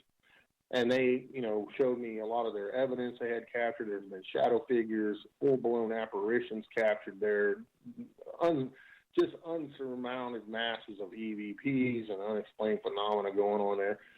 Well, I get a call back in 2017 from the owner, and she says, "Look, Dave, I'm tired of this house. I feel it's tried to kill me and my husband twice, and I want to sell it, but there's only a couple of people that I would trust with it.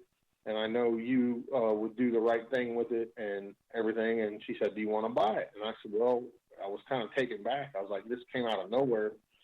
And, you know, I said, let me think about it for a couple of days. And I called her back and I said, well, how, you know, we discussed the terms and all that. And I ended up buying it because I said, well, what better of a place would I have than have my own paranormal lab, so to speak.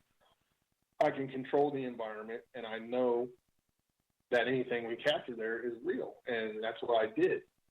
And, you know, since that time, there's just been so many things that have happened. I wrote a book about the history of the house and shared some of the evidence from other investigators there. And during the recent times, I started filming a documentary about this house just because of all the craziness that has happened. And I was telling Dave about this on the break. By pure happenstance during the day, we had, they were filming me talking about some of the history of the house and stuff. And the producer and the film guy, he put a GoPro on top of one of the doors just to get a different angle when we were filming. And as we were packing up for the day, getting ready to leave, he said, "Oh, crap, I forgot my GoPro in there." And we were all packed up, getting ready to leave. He runs in there and grabs the GoPro, throws it in his bag, and thinks nothing of it. Well, about a month later, he calls me freaking out, said, "Oh, my God, you got to see what we captured on there. I'm just going over the footage." He goes, "I don't think I can ever go in that house again." Because this guy's, he's just a filmmaker. He's not into the paranormal like we are. So, what he captured was a full-blown shadow figure during the middle of the day, broad daylight, from head to toe, in one of the rooms of the house. It's see-through, and there's no way that was caused by anything other than the paranormal. And you can check it out on my YouTube page. It's phenomenal. And that's one of the things we look for. That's almost considered that's like the holy grail of the paranormal when you capture something like that. And it was by pure happenstance. It wasn't during an investigation, just a camera sitting there recording. And you can check it out. It says shadow person captured on my YouTube page on The Real Supernatural if you want to go over there and look at it. It's 55 seconds long. There's several shadow things that occur during that little segment of film. But check it out, man. It'll blow your mind. And that's to me, that's what we look for. That's proof of even more proof of that these things happen all around us. They exist. They're there. What exactly they are, we don't know, but they're there. What do you think shadow people are? Well, a lot of people, they report when they have shadow people or persons around them, they feel a very negative vibe coming off of those things. And it seems to me, in my experience, that it's very similar. It's not all the time, but most of the time, a dark shadow type person or entity, whatever these things are, they do feel very negative in nature for whatever reason. Some people in my years, that I've interviewed that have had these things occurring in their houses or places of business, they also have what they call the little grays that they say come and take them away and abduct them, and they have all kinds of different paranormal things going on. That's why there's a lot of crossover nowadays in these fields, because what are we dealing with here? Are we dealing with extraterrestrials that are implanting these things, or are these just another form that these beings take and they're causing these type of haunting situations in these places? What is going on here? So, as an investigator, you have to look outside the box, try to look at it as many different angles as you can and document it. And hopefully, we might find one of the pieces of that puzzle someday, sometime. But as an investigator, you have to take all things into account, whether it's Bigfoot, whether it's, some sort of ET, some sort of demonic entity, some sort of cryptid. I mean, it could be anything. We don't know enough yet to know what exactly is going on here. Well, that's the problem is, how do we still not know, Dave, what is going on? We've known for years about the happenings, but why do we have such trouble admitting that this is going on, or what is actually causing it? Well, how many people do you know that have had some kind of unexplained experience, or something happened to them that are willing to admit it? That is, they had an experience that they can't explain, or they saw something out of the corner of their eye and they know it's real, but they're too scared to talk about it because it's the fear factor. It's, the unknown. Fear is a very powerful thing, and it really, it wasn't. I mean, you're old enough to know. Back in our day, even though we knew this stuff was going on, you couldn't go out in the public and talk about it, man. You would be ostracized. You would be laughed at. You would be, you would just be made fun of, whatever, because you just didn't talk about these things. And, if you are in a Bible, we call it the Bible Belt around here, if you talked about those things, you would literally be shunned, because the old timers would say, you don't talk about that stuff because you're going to bring it upon yourself, So I think that was a major hindrance in what you're talking about. You know, we're just now becoming more open to talk about these things. Where, you know, it's pop culture now. It's not taboo anymore, so to speak. It still is in some circles, in some areas. But as a whole, more and more people are coming out, sharing their experiences, telling what they saw, you know, and being just totally honest. I mean, you're talking people that really have something to lose, like police officers, astronauts, military officers, military members, you know, people that have a very high reputation or something to lose by coming out and going public with this stuff. So hopefully, you know, all this will push us to the next level. But right now we're still kind of stagnant, like you say. And I think we're making little tiny steps forward. Hopefully it'll go further. I hope so too. Dave, you know, a lot of times people will have these paranormal experiences and they'll carry them home with an attachment, or they'll just carry it on. The thought is always lingering. And it can happen in different facets, whether you're at a haunted house or a haunted building, or even like a good friend of this show, Nelson Dellis, who we had on a couple of weeks ago. I mean, he still wakes up in the middle of the night to hear Mount Everest calling his name, because he's almost died on the mountain twice. What is it with that? Do you think that is just something that is ingrained in our mind, with our imagination, as our mind keeps working throughout the night? Or do you believe that there is something supernatural happening with the phenomena that just attaches to us? Well, that's very interesting and a great question, because we do know that people that have had NDEs or near-death experiences seem to experience a lot more paranormal happenings, so to speak. You know, I myself have almost died 3 times in my life. I choked twice as a young man, once as a little kid, like 6 years old, 12 years old, and then one time in the military I had a near-death experience where we were down in Guantanamo Bay I was hanging with the Marines. We were working together, and we had some R&R time. And believe it or not, we were playing we called it King of the Dock, where we would wrestle and throw each other off this 20-foot high dock into the frickin' Guantanamo Bay in the ocean, right? Well, I got tossed off. I fall in. I'm swimming back to this ladder, and this is a high dock. It was like 20 feet in the air. And I feel what it felt like an old, nasty, slimy seaweed go across my arm and my leg. And I went, ooh, you know, because it felt totally gross. And I jerked away from it, and then I felt just pure fire on those spots on my body. And I swam back to the ladder, and I mean, it hurt really bad. And I climbed up there, and I'm like, dude, get me a light over here. Something got me. And they put it on me, and I had these big welts on my arm and my leg, right?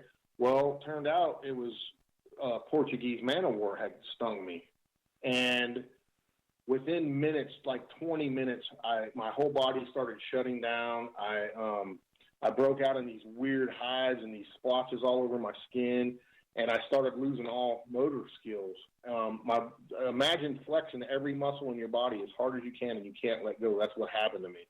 And all I remember was my 2 sergeants dragging me. I had my arms around each one of their shoulders. My feet were dragging. I could not move my legs. And they drug me into the field tent hospital, and I saw a captain doctor who said, what the F happened to him? And next thing I know, I woke up like 3 days later. I had all these tubes in me, and he's like, yeah, good thing your buddies brought you in. You would have been dead by morning.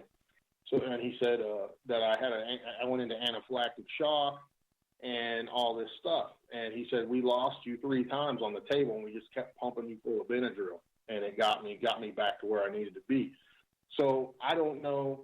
It seems to me that a lot of people, you know, like your friend, he's talking about Mount Everest, you know, and in some cultures they believe the mountains are alive and the trees are alive, which I believe that myself in some aspects. Is it some sort of elemental that is coming to him because he crossed over? You know what I mean? And is it communicating with him in some aspect? I think that's a real possibility. And it's really fascinating but scary at the same time, because once you cross over, then it seems like these spirits or entities or even elementals know that, and you are closer to them, and you're more open, and you're more able to communicate with them. It's just like children. a lot of children have the imaginary friend. Well, they are just coming from the other side when they're born. The younger they are, the more open they are, and the more experiences they seem to have. I like the way our good friend of this show, Eugene, put it in our YouTube chat room tonight. And, you know, he calls it the chronic experiencer eventually becomes occurrence prone. I think that is a brilliant way to put it. I've never thought about it that way. Yeah, I believe that 100%, man. I really do. I mean, that's a great way to put it. If you think about it, that's a pretty deep occurrence prone is a pretty deep reminder to many who are having multiple experiences, because I think so many, Dave, in this field think you can only have paranormal experiences, or you can only have UFO and alien experiences, or you can only have cryptid experiences, and yet there are multitudes of people who take notice to the fact that when you have one, the chances of getting the others increases exponentially. Yeah, I believe that 100%. Just based off of my personal experiences and other people I've interviewed, multiple people, I mean, I can't even count them all, have had multiple types of experiences over their lives. Just like when you talk about abductees, you know, a lot of these abductees talk about they've been being abducted since they were a small child, and it's still happening to them today. It happens over and over and over again. Why? We don't know, but it's very compelling and very interesting to look into. Very true. Very true. Dave, when it comes to dealing with ghosts, how do we know what we're dealing with? And can you provide an example? Well, you know, that's a tricky subject, but, you know, there's a lot of different theories out there. So we're going to take, as an example, we're going to take something that's possibly demonic in nature versus possibly, say, someone's loved one, okay, that is coming to visit or give little messages, okay. Now, there's some things we could do as investigators to kind of keep those two separated, because we know in a demonic or a very negative type haunting, it would seem in most cases that the people being affected are being attacked in some way, shape, or form. Either their health is failing, they're being scratched physically, strange bruises appear on them, and whenever there is an actual religious object introduced, things seem to go even more haywire, you know, or become even worse, because the negative or evil spirit, with quotation marks, is reacting negatively to a blessed object or whatever the case may be that you introduce into that theater of investigating, versus a possible spirit that was once human, someone's loved one, or even just, you know, someone that may have died in that particular location who still lingers there because they don't know they're dead, or that's their home and they didn't want to cross over, or whatever the case may be. There's distinct differences that you can notice or look for when you're investigating these things. Okay.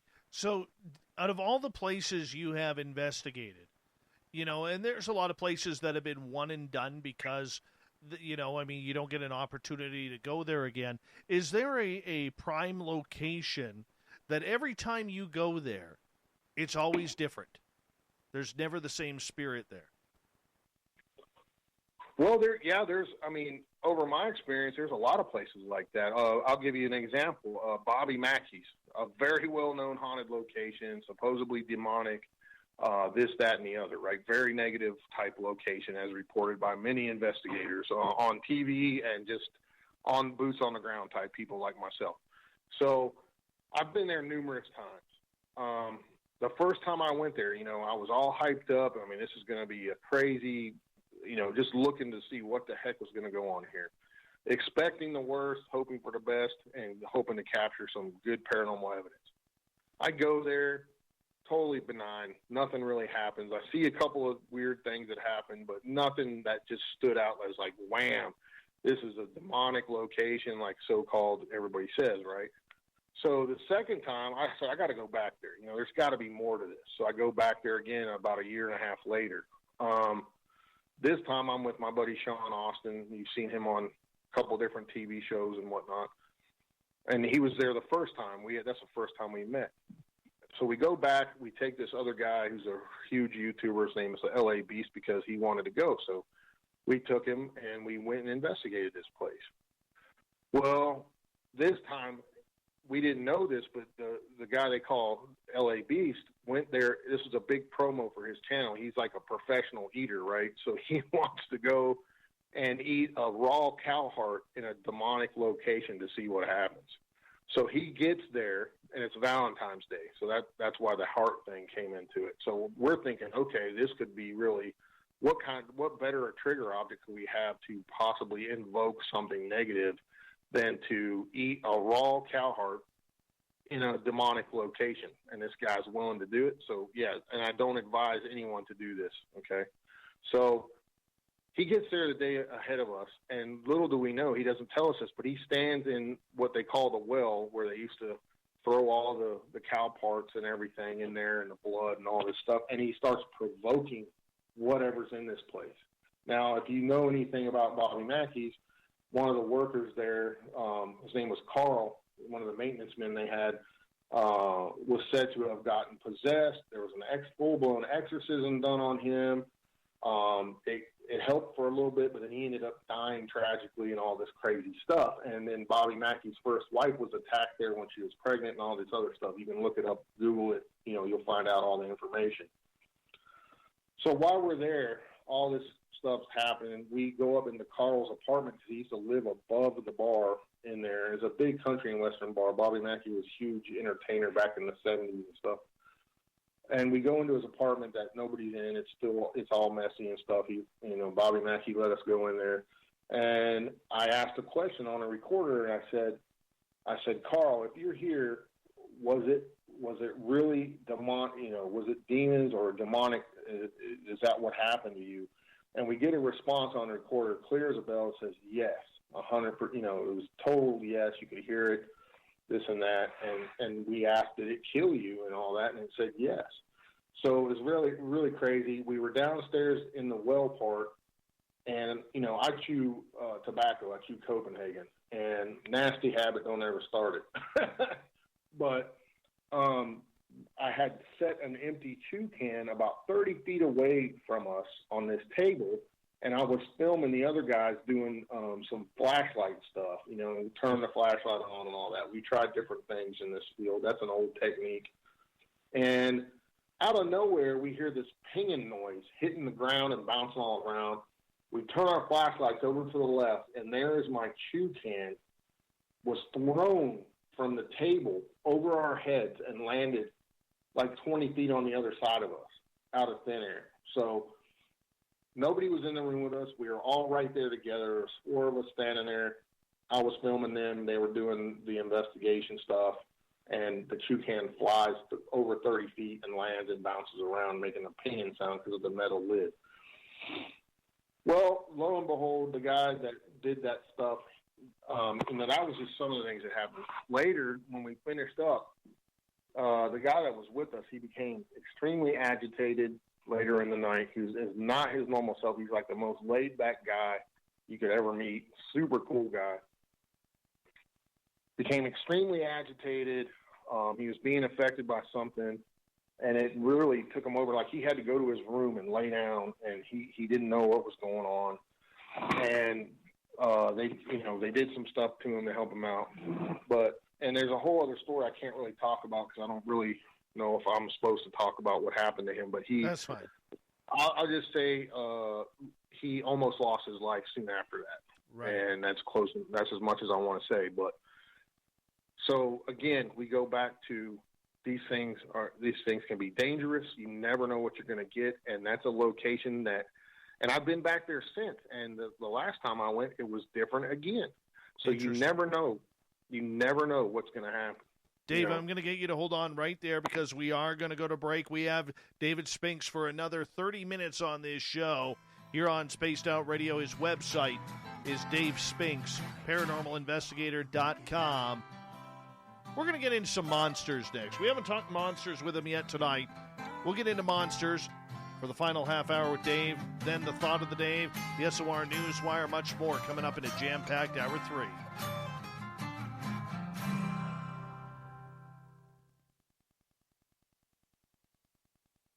All right, buddy, I'm just going to run my dogs out again. I'll be right back, okay?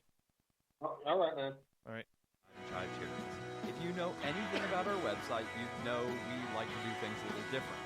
We're not some faceless organization collecting money for a nebulous cause. Our donor dollars go directly toward life-improving items.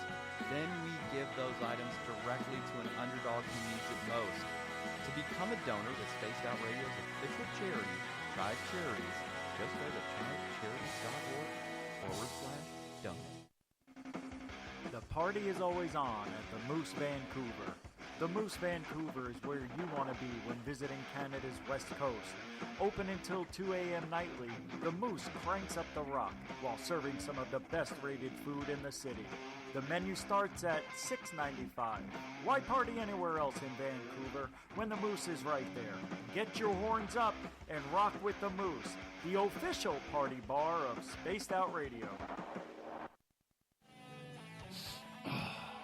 I'm feeling a little spicy tonight. What to do? What to do? Why not get bumblefuck? 4 million Scoville units of pure hard rock. Bumblefoot hot sauces come in 3 flavors. The burning bumble. Tone it down a bit with Bumblicious and throw the sauce on everything. Spice it up. Bumble me, baby. Bumblefoot hot sauce. Get it today at kajans.com. We're adding to the entertainment online for Spaced Out Radio.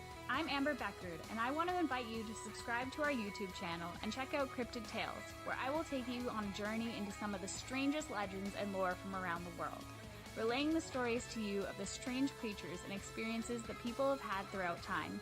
You can find Cryptid Tales at youtube.com/Spaced Out Radio, and while you're there, don't forget to check out our free archives and leave a comment. See you there. For the price of 1 cup of coffee a month, you can become an SOR Space Traveler. The Space Travelers Club is a place where you can interact with other listeners, either live during the show or on our great forum. We want your stories, pictures, comments, and ideas. You'll get live video streams, exclusive content, and be a part of our newsletter. Stay in touch with everything SOR. The Space Travelers Club is just $5 a month at spacedoutradio.com. Hello, this is your guitar man, Ron Bumblefoot Thal, and I have to tell you, I love the response I get for Little Brother is Watching from Spaced Out Radio fans. It's amazing how music can inspire and make people think deeper about what's going on in the supernatural world. You can head over to my website, bumblefoot.com, to check out my music, my guitar workshops, my touring, even check out some of the hot sauces that I'm working on. And make sure you keep on listening, because with Spaced Out Radio, you know Little Brother is watching. Hello everyone, this is Ryan Stacy from the Experiencer Support Association, otherwise known as TESSA. We're glad to team up with Spaced Out Radio to help investigate your experiences on the SOR Sightline Report. Together, we'll investigate the strange sightings and occurrences you've had. We're looking for answers just like you.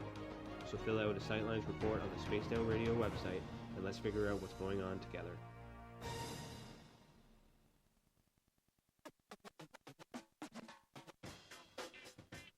The SOR Vault is open for business, and we have some cool swag for you to pick up. All you have to do is head over to our website and click on the SOR Vault.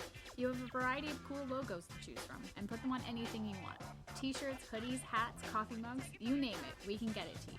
So do your shopping by supporting the store you love. Get your Spaced Out Radio swag at the SOR Vault today.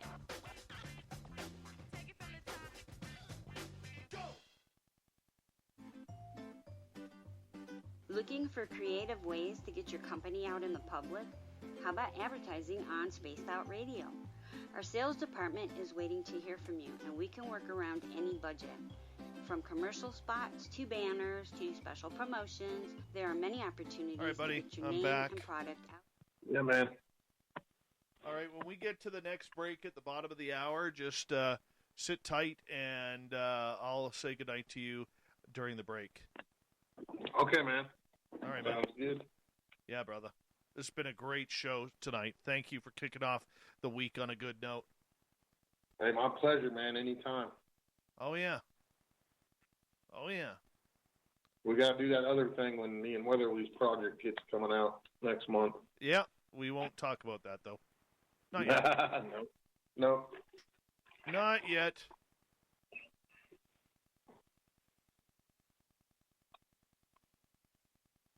Oh, man. This house remodel's killing me. I know the feeling. I got to do a bunch of work on my house. I had to gut this one and totally start pretty much from scratch. Sounds like a bunch of work that I need to do on my house. I don't think my insulation has ever been changed. My house is like 43 years old. Oh, yeah. Yeah, I dealt with that in this one, too. Yeah. This house has metal studs, man, and never seen anything like it. And just to hang my new kitchen cabinets, I had to cut holes in the drywall, mount wood in there so I could screw the cabinets to the... Hold on, I think we're coming back here. Hold on one second. Or maybe there's supposed to be one more. I don't know. No, go ahead. Continue on. But, yeah, it's just a nightmare. Every single wall needed work, Because I got it. It was a bank repo, and I bought it and refurbishing it. Oh, wow. So.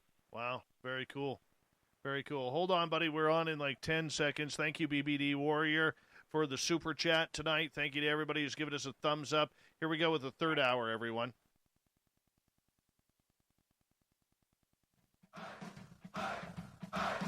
If you'd like to connect with us, head to spacedoutradio.com for all your latest show info.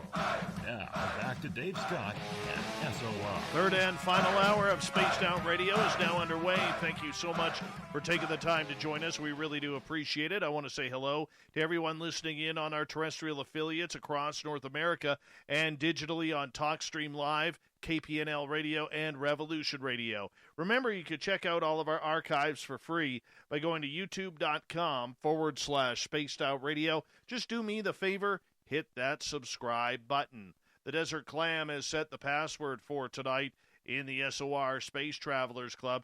Kenophobia. Kenophobia is your password. Use it wisely, Space Travelers, as the Clam sets the password each and every night right here on Spaced Out Radio. Our website is spacedoutradio.com, where we have a plethora of features for you, including rocking out to Bumblefoot and reading up on Captain Shirk's SOR Newswire.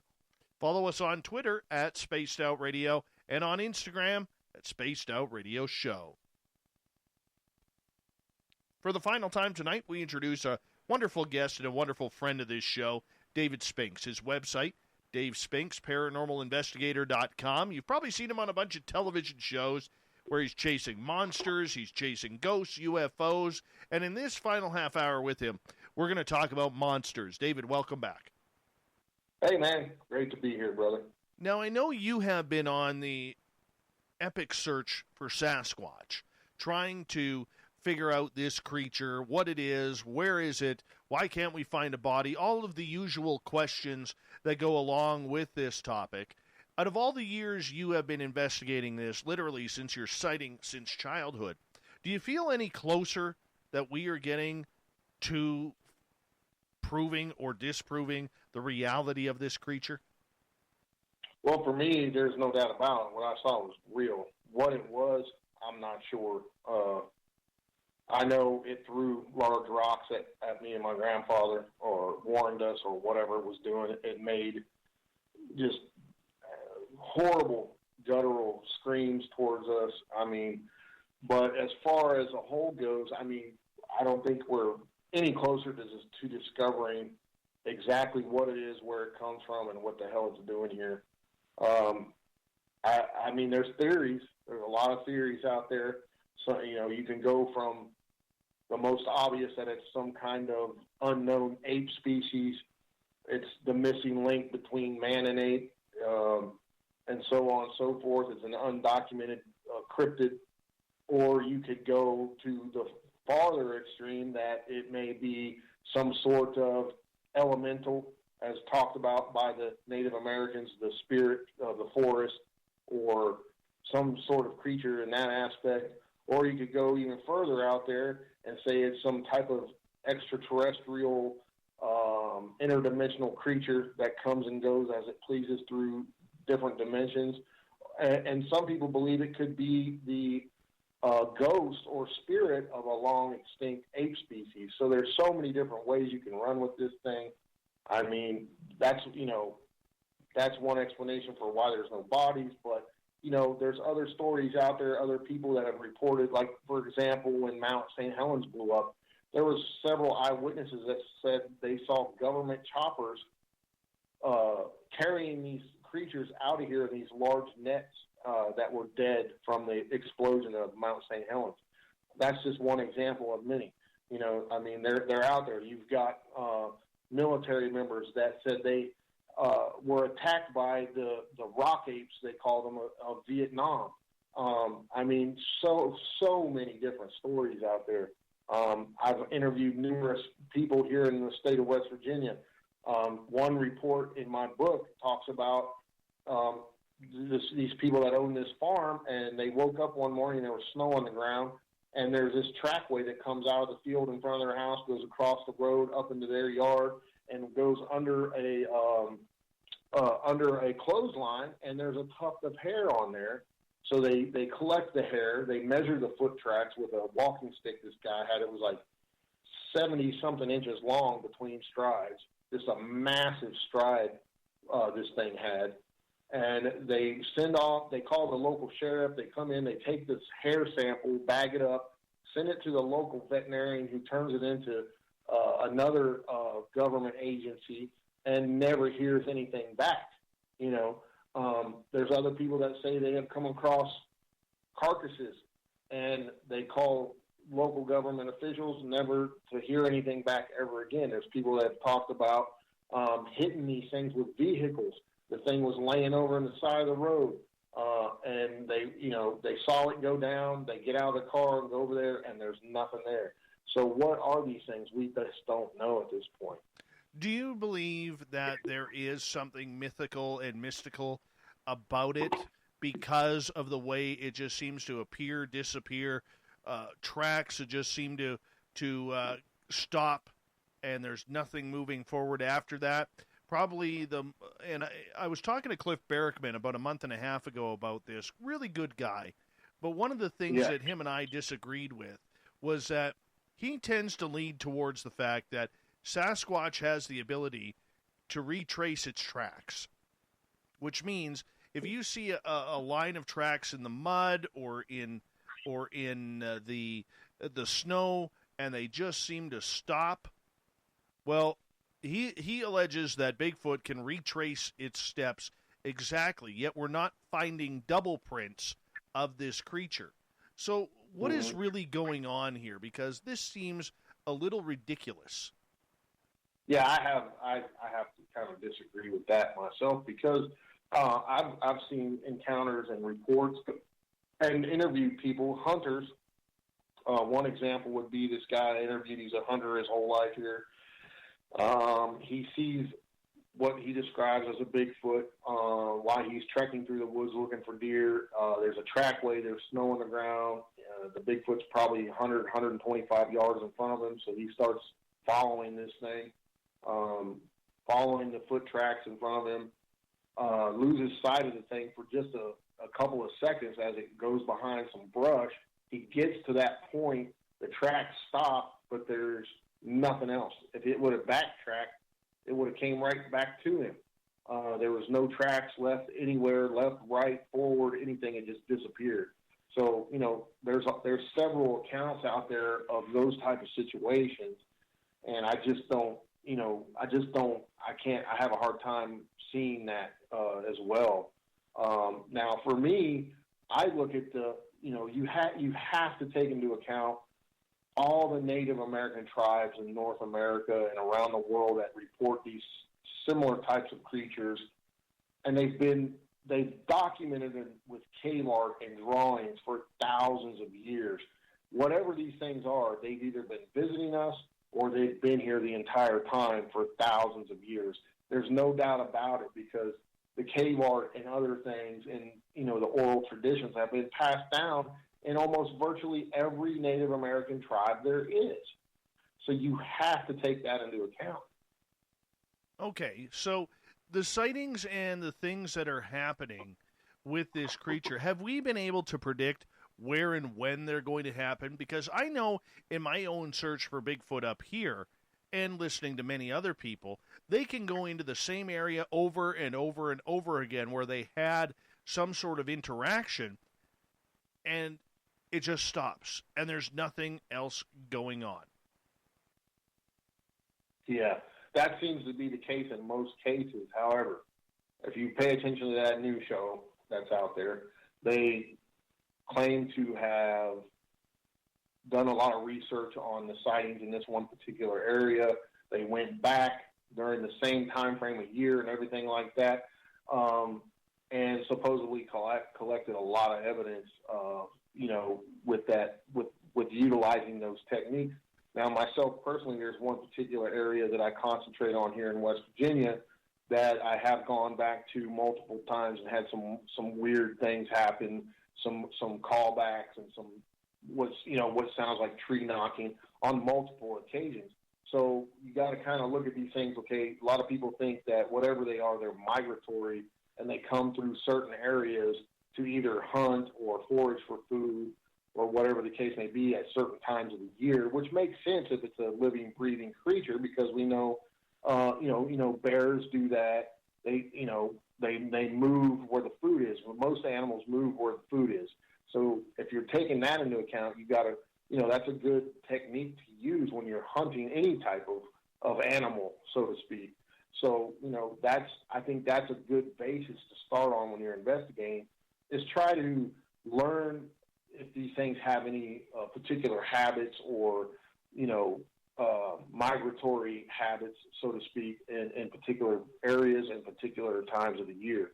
So that's a good way to start and trying to find out what these things are, Where are we going wrong in the research? I don't know, man. I mean, is there any wrong way, to investigate as something as unknown as this? Possibly. I think it just depends on what your perspective is, what you think these things are, and the way you utilize your methods of investigating. If you believe they are a living, breathing, normal animal that's just undocumented, then you have to go with that like it's that, like I said, use migratory patterns and food sources and things like that. Now, if they're a creature that is interdimensional or paranormal in some way, supernatural in some way, then, all bets are off. It's a crapshoot, and if it comes to that, because we never know when they're going to appear, where they're going to appear, and what they're going to be doing. So, that would be a major factor, I think, in trying to determine what these things are. And, I think there's a lot of good evidence out there, but unfortunately, a lot of things that people put out there are automatically debunked because there's competition in the world of that field trying to be the first one to capture that golden ticket piece of evidence. Unfortunately, I think there's some stuff out there that might be more legit than others, and it's immediately debunked by critics and by the naysayers or by the so-called competition in the field. You have investigated Bigfoot for a number of years. You've also looked into dogman cases as well. How come we don't see a lot of these cases where both these creatures are appearing in the same area at the same time? You're right. There isn't a lot of those, but there have been cases where those two animals or cryptids have been sighted in the same general area. I think it goes back to what we kind of touched base on. There's certain areas that are so-called hotspots for whatever reason that have a lot of this activity in them, whether it be something to do with the magnetic, anomalies in that area, or a possible doorway, portal, if you will, like you touched base on earlier in the show.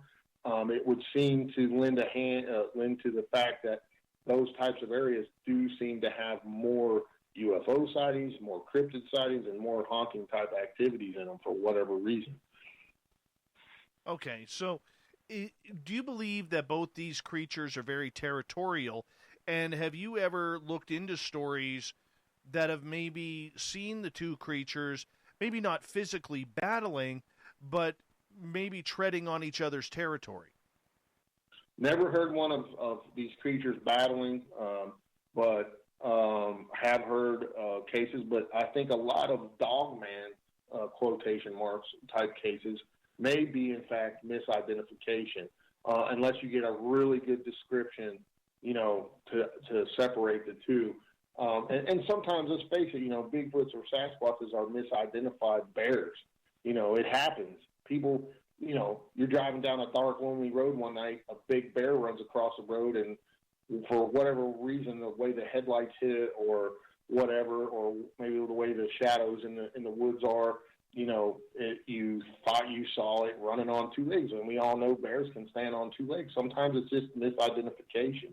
But when you get those, you got, say, a law enforcement officer who's, trained observer, sure, they're human, they can make mistakes. But when they give you a precise description of something, and you have to take it into account.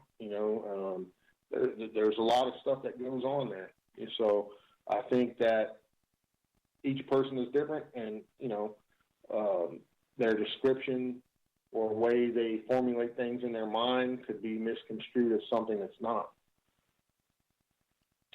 Okay, so getting to Dogman, what's the latest Dogman story that you have maybe looked into? Well, there's actually one in Point Pleasant I was pretty interested in, of all places, home of the Mothman. Guy was reporting seeing like a dog-type creature or a werewolf-type creature running around near the bunkers up there last year. I went up there, tried to, get any evidence I could, but could not find nothing.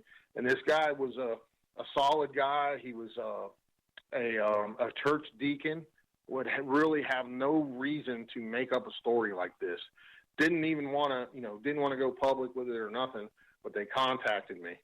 And so I went up there, he showed me exactly what he saw. He said it was running through this field, and there was like 8 deer in this field, and this thing was running after it on 2 legs like a person. But he described it exactly what we would know, that we would know as a Hollywood type werewolf creature, which I found very, crazy. Not saying he was crazy, but it's very few and far between that I myself get reports like that. There was some areas of turned up mud in the field where something ran through there, fairly large, but no distinct tracks or footprints of any sort. Just something ran. You could see where something ran through the field, and it had it was 2 feet, so to speak. A lot of people, David, who claim to come in close encounter with Dogman especially, if they've raised a rifle or a firearm at this creature, almost get hit with this telepathic message that says that if they pull the trigger, bad things are going to happen. What do you account for that?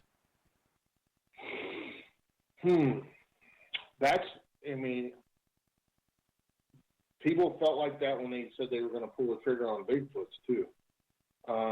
They said they look almost human, and they knew that if they pulled the trigger on them, it would be just like killing a human, so to speak. I know you've heard those stories as well. I'm of the mindset, we talked about that a little bit personally. I'm not going to shoot anything that's not going to attack me. If I feel I'm threatening, I got to protect myself. Yeah, then I'm going to shoot, to protect myself or my family or whoever's with me at the time. But unless I'm hunting, which I do hunt, but I'm not going to go out purposely trying to kill something just to say I did it, and there's people out there like that. And I think that maybe, we all have that thing in us that says it's not, that little voice, whatever you want to call it, that says, I can't shoot this thing because it's, it's wrong. It's not attacking me. It's just doing what it does. you know, and maybe that's their conscience, self-conscious, whatever you want to call it, telling them not to do that. Okay, so with that, do we have any experiences where people have been threatened by Sasquatch or Dogman that you have investigated? Well, there's a famous story here in West Virginia. So if you're referring to Dogman, you know, I think it goes by numerous names like hellhounds and other things as well. There's a famous story over on the Potomac, right on the border of West Virginia and Maryland, where this town was seeing this black dog creature. It was a huge wolf-like creature, black, you know, hellhound, whatever name you want to call it by. And it was terrorizing the local farms, eating all the sheep and everything. And so they contracted this famous huntsman from the area to go kill this thing. And as the story goes, and there's even a marker, there's a historical marker on this here in West Virginia. And this huntsman goes out, and he's a crack shot, never misses, and he encounters this thing. And he raises his rifle, shoots. He knows he hits the thing. It rolls, and then gets back up and stands on 2 feet and simply walks away like it was never hit or anything. So the guy's quickly reloading his gun to shoot again before he gets another shot off, and the thing's gone. So that's one of the famous stories here in West Virginia about these hellhounds or dogmen, whatever you want to call them. There's another account where a motorist is driving through that same general area. This large dog-like creature, dogman type creature, runs across the road on 2 legs. The guy nails it with the car. It flips over the car, and he hits the brakes, and he looks in the rearview mirror, and the thing stands up and starts chasing him, and the thing's chasing him and catches up to his car going over 50 miles an hour, and he's scared for his life, and then the thing just disappears into thin air. No. So, you know, there's a bunch of stories here in West Virginia about dogmen or hellhounds, whatever name you want to call them. Like I said, and it's right on the border of Maryland where all this occurred, and you can look it up. It's pretty fascinating stuff.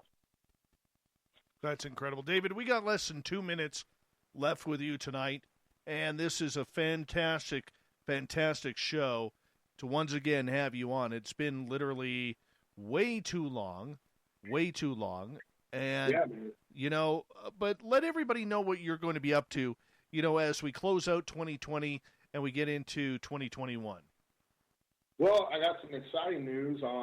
A dream of mine I've been wanting to do for several years is to open my own paranormal store, so to speak, and that is well on the way.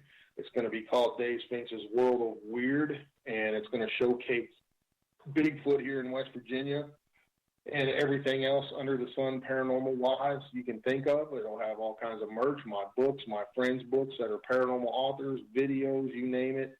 It's going to be there, so I'm super excited about that. I've already got the store location here. It's going to be here in Richwood, West Virginia, right on the edge of the Monongahela National Forest, where the bulk of the Bigfoot sightings come out of this state. So I'll be running Bigfoot hunts out of there and ghost walks and everything else. So hopefully you guys will come and visit me sometime, and there'll be guest speakers and authors and you name it. It's going to all happen right there, my own paranormal Spencer, so to speak. That with is my awesome. good friend. Yeah, my good friend and partner in the store. She will have a store there as well. It's a joint venture. Her name's Jennifer Flack, and she runs a metaphysical store out of Pennsylvania. So it's looking really exciting to be a part of all that. And, you know, it's going to be your one-stop shop, man. Dude, I think that sounds absolutely exciting, and, you know, keep us in touch with what's going on in your latest work with people like David Weatherly. We love you guys around here. Merry Christmas. Happy New Year to you, my good friend Dave Spinks. You too, man. Thanks for having me anytime. Absolutely. That is Dave Spinks, everyone, on Spaced Out Radio. Once again, his website is Dave Spinks, paranormalinvestigator.com. Dave Spinks, paranormalinvestigator.com. Coming up next on Spaced Out Radio, we start to head home as we bring in the SOR Newswire. Captain Shirk has us all prepared, and the thought of the day. A jam-packed final half hour of Spaced Out Radio coming up after this.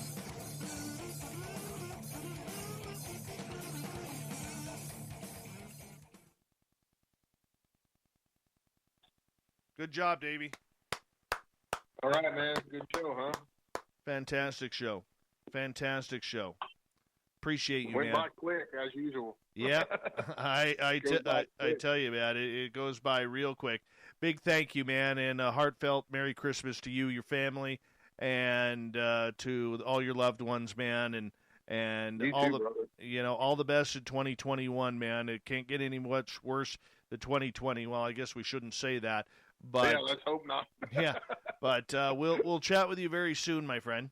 Yeah, man, you'll have to come down when I get the store up and running, and come do maybe do your radio show from there one time or something. I'd love to. Love to. That'd be awesome. All right, brother. Take care. All right, man.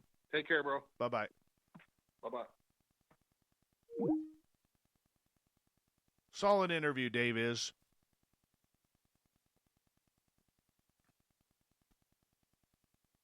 Solid interview. I love him. I do. Really good dude.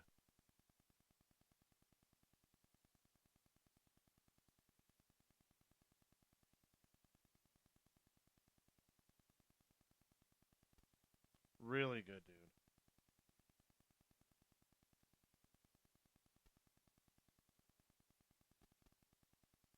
Tells it like it is.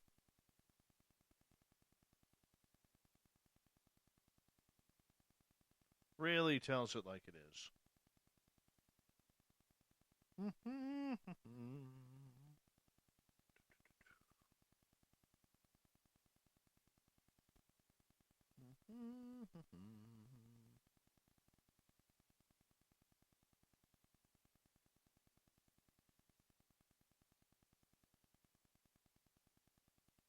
So, just so you all know, because I'm a pretty open guy, if I seem a little quiet or off tonight, as you know, I'm very open about everything I go through, and, well, to the most part.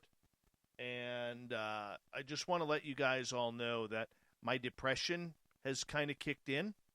I'm not going to say why right now, but I just want you guys to know that if I seem a little off tonight, that's the reason why. And I always, like I always say, I'm someone who's very open about what I go through, and someone who is continually battling, just like many of you are. And so I just, sometimes don't feel well or feel up to snuff, so to speak. And tonight is one of those nights. I've done my best here tonight to try and, bring myself up. And seeing all of you really brings me up as well in the chat rooms. But I'm pretty down tonight, man. I'm pretty down, and I don't have the Christmas blues. I don't normally get the Christmas blues. But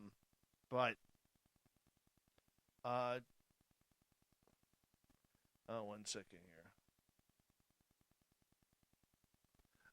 So I am just, someone who is trying to, cut my own teeth in everything that's going on, and that's pretty much it. So I don't need a bunch of text messages making sure I'm okay. Talking to all of you guys on here is very, very helpful. So, just remember, we all go through this at tough times, and we got to be able to talk about it. We got to be able to talk about it. And so that's all it really is, man. It's all it really is. So I mean, it's really cool. It's really cool. But like I said, I just wanted to let you guys know if I seem a little off or quiet tonight, that's because, sometimes we have these internal battles going on that that just don't seem right or just don't feel right, and that's kind of what we do. So, you know what? We'll get over it. We'll get over it. Talking about it, and especially for men out there listening, okay? Because we're the silent ones because we're supposed to be big and tough. That's bullshit. Talking about it is what helps. You don't have to describe anything, but talking about depression, talking about anxiety, talking about your feelings is something that really helps. You know, it really helps, and you know, don't be manly and suck it all in and all that kind of stuff, okay? Don't do that crap. Just go with it. Talk about it. It helps.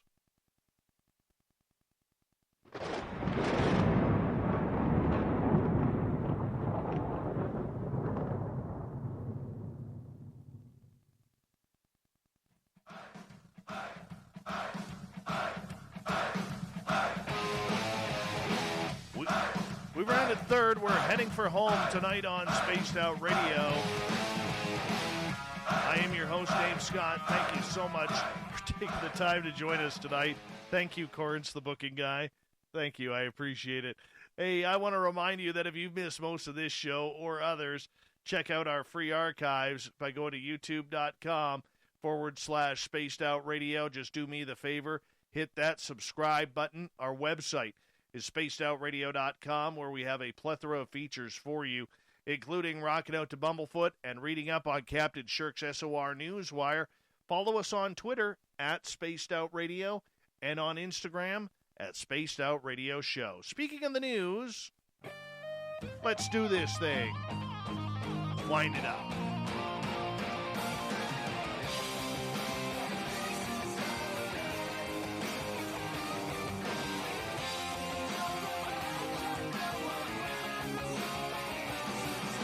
The news is always changing, which is why we bring you the SOR Newswire at the back end of every show, where we get to the weird, the strange, the wacky, and sometimes, just sometimes, I don't even know the adjective to this one. Let's just get to it. What the hell? A former deep-sea treasure hunter who has not disclosed the location of 500 missing gold coins remains in an Ohio jail for a fifth year.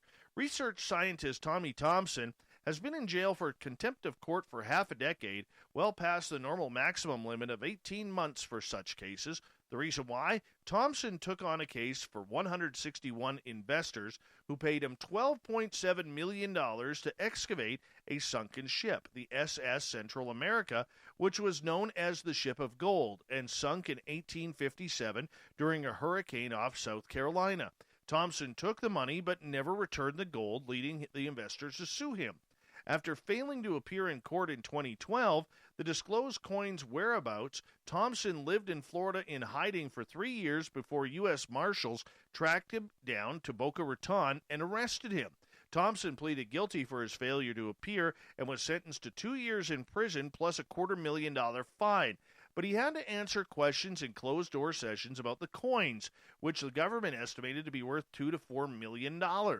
Thompson refused several times, and on December 15, 2015, federal judge Algernon Marbley found Thompson in contempt of court and ordered him to stay in jail and pay a $1,000 daily fine until he responded. Your Honor, I don't know if we've gone over this road before or not, but I don't know the whereabouts of the gold, Thompson told Justice Marbley during a 2017 hearing. I feel like I don't have keys to my freedom. He creates a patent for a submarine, but he can't remember where he put the loot, Marbley said.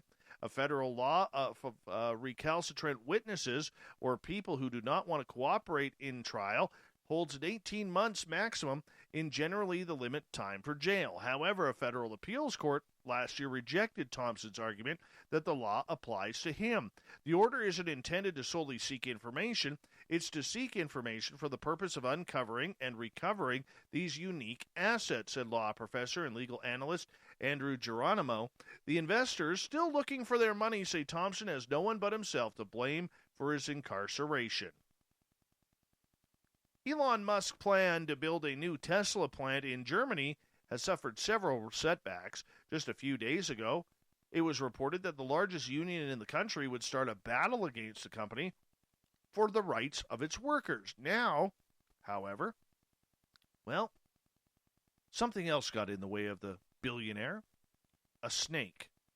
As is known, Musk plans to build Gigafactory 4 of electric cars on the outskirts of Berlin, but there's an unexpected obstacle. The area is the habitat of the Australian Coronella snake, currently in hibernation. German laws state that environmental organizations must be consulted to authorize such projects. However, environmental groups such as the Union for the Conservation of Nature and Biodiversity denounced that the Tesla project threatens this type of reptile because 83 hectares of forest would have to be cut down. This paralyzed the works with the high costs involved. The German authorities started an audit to assess the situation, and this week the contentious administrative court in Frankfurt gave the green light to the project. The judge considered the electric car manufacturer has taken sufficient measures to protect the reptiles by complying with the requirements to capture and resettle them in an alternative habitat. However, this isn't good enough for some. In 2020, one of the first setbacks was unexploded bombs left on the ground from World War II delaying construction. Then in February, a court temporarily halted deforestation work in the area because of the alleged impact it would have on wildlife because the works could damage drinking water supply. In October, Tesla consulted with local residents and received more than 400 complaints about the potential water shortage when the factory comes online. In response, Tesla pledged to reduce its water needs from 3.3 million cubic meters to 1.4 million. In November, the lack of administrative permits to build their new facilities were added to the list. Despite everything, Musk has not announced any changes to the opening plans of his plant in Germany, scheduled for 2021. Black sandy salt found in a capsule brought to Earth by a Japanese space probe is from the distant asteroid Ryugu. Scientists confirmed after opening it. The discovery comes a week after the Hayabusa 2 probe dropped off its capsule, which entered the atmosphere in a streak of light before landing in the Australian desert and then being transported to Japan. The Japanese Space Agency released a picture of a small deposit of sooty material inside the metal box, a first glimpse at the results of the unprecedented 6-year mission for the unmanned probe. The dust was found in the capsule's outer shell, agency officials said, with more than a substantial amount of samples expected to be found when they open the inner container, which is a delicate task. JAXA has confirmed the samples derived from the asteroid Ryugu, and inside is the dust from the sample container. We were able to confirm black, sand-like particles which are believed to be derived from Ryugu. Hayabusa 2 traveled about 300 million kilometers or 200 million miles from Earth to collect the samples, which scientists hope could help shed light on the origin of life and the formation of the universe. The probe collected both surface dust and pristine material from below the surface that was stirred up by firing an impactor into the asteroid. We will continue our work to open the sample cache within the sample container, extraction of the sample, and analysis of it to be carried out, JAXA said. Half of Hayabusa 2's samples will be shared between JAXA, NASA, and other international organizations, and the rest kept for future study as advances are made in analytic technology. But work is not over for the probe, which will now begin an extended mission targeting 2 new asteroids. You know what? That is kind of cool. That is great work. Fantastic work. While space is continuously explored by humans, it takes a lot of time. Fortunately, scientists have discovered a superhighway that may enable faster travel to the outer reaches of our solar system. In other words, they found how aliens travel, even though they're not saying it's aliens, but we know around here it's always aliens. There are talks of humans living on Mars, but it is often overlooked that reaching the planet would take a significant amount of time for a crew. Scientists now believe they have found a superhighway that could speed up how spaceships travel to the edge of our solar system, particularly between Jupiter and Neptune. A research team at the University of California found that the travel network and is now beginning to study how it could be used by vessels leaving this planet. The research team found this route by computing how millions of solar system orbits fit inside space manifolds and arch structures that come from the asteroid belt between Mars and Jupiter. This result was a superhighway that could enable faster travel for spaceships, although they're not saying if there will be a toll placed on it. A toll, people. A toll. Anyways, the research of these routes was published in an issue of Science Advances, and it notes how, by using the structures, asteroids could travel from Jupiter to Neptune in less than 10 years by following the superhighway. However, do not take that left to Albuquerque. Somebody's got to be laughing out there with that. Somebody. Anyways, space probes would be able to do this even quicker because of the thrusters and technology on board. Moving forward, the team wants to see how the manifolds interact around Earth and whether it would be possible to create a spaceship that would be able to take advantage of this quicker means of our solar system travel. On top of that, the spacecraft would have to avoid asteroids in the sense the superhighway would be a dangerous route for machinery to take. Hey, try driving the I-5 in L.A. Definitely the same thing. There are also some risks with some of the largest arches that are caused by the gravitational pull of Jupiter, as they could lead ships by being misdirected or even colliding with the largest planet in our solar system. Once again, watch that left turn to Albuquerque. All right. Since none of you are laughing out there, not getting the humor, let's move on. A Florida golfer was caught in quite a predicament because you know the old saying in golf, play it where it lies.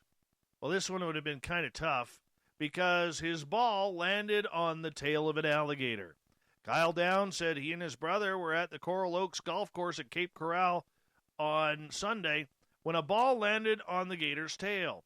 Downs shared a video showing his brother sneaking up to the gator, who was passed out in the sun, maybe had a few too many goldfish to eat, and then he grabbed the ball off his tail and quickly ran back before the gator, who was apparently startled, darted back in the water. The alligator in the video had been spotted before and is known as Charlie to the golfers. No, you do not get a free drop for that or a penalty stroke. Pardon me, you do get the free drop, not the penalty stroke for that. Now, Darwin Award winner here. Yes.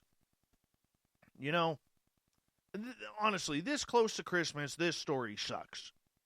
It really does. It really sucks. But sometimes, you know, we are pretty good at phasing out the silly and the stupid.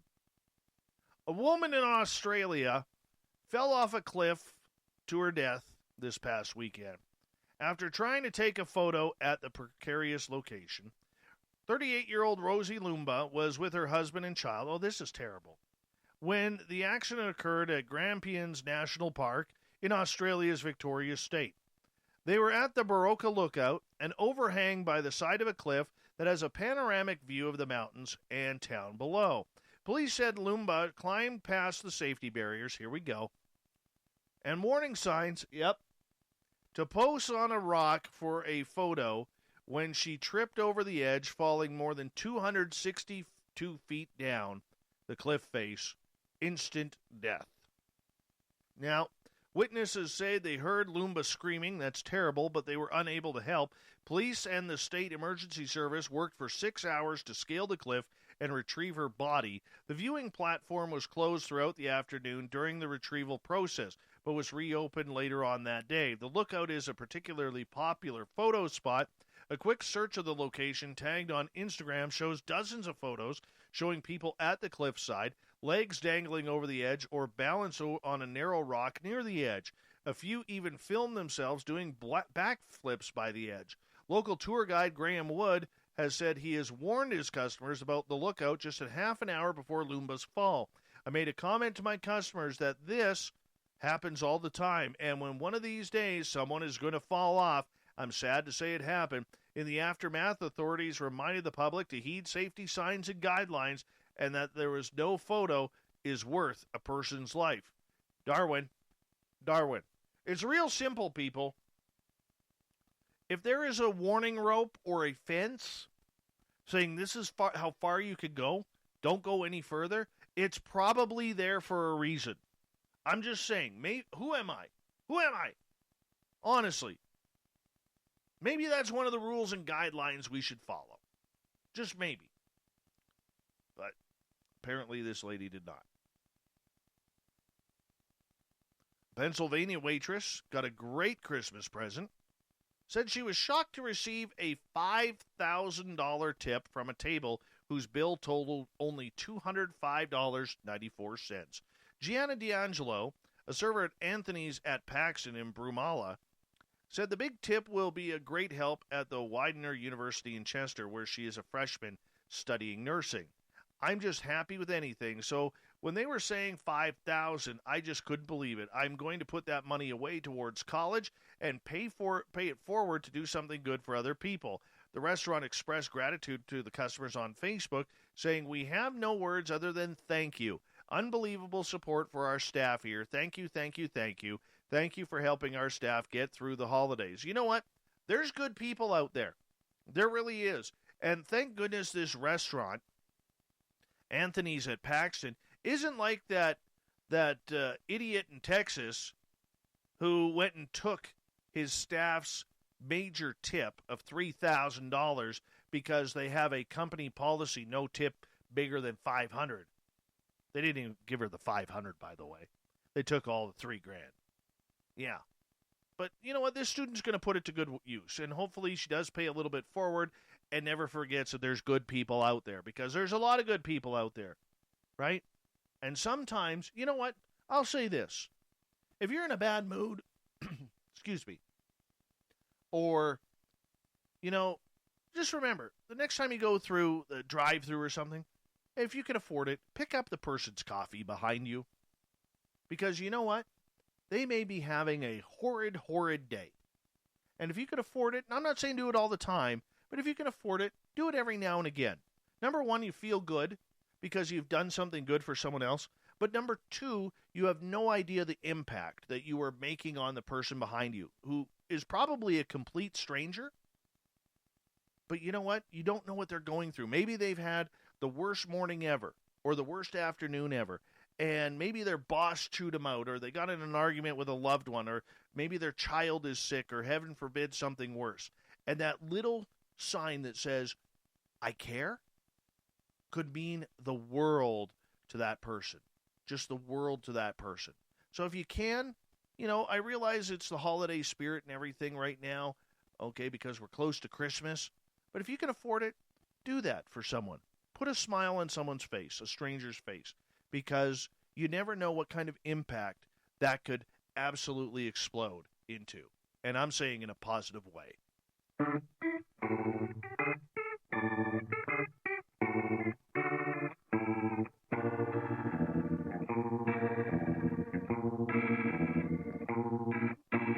Thought of the Day happens every night at this time, where we ask a question on our Facebook and Twitter pages, then read your responses on the air, because we love the audience participation around here. Today's Thought of the Day is as follows.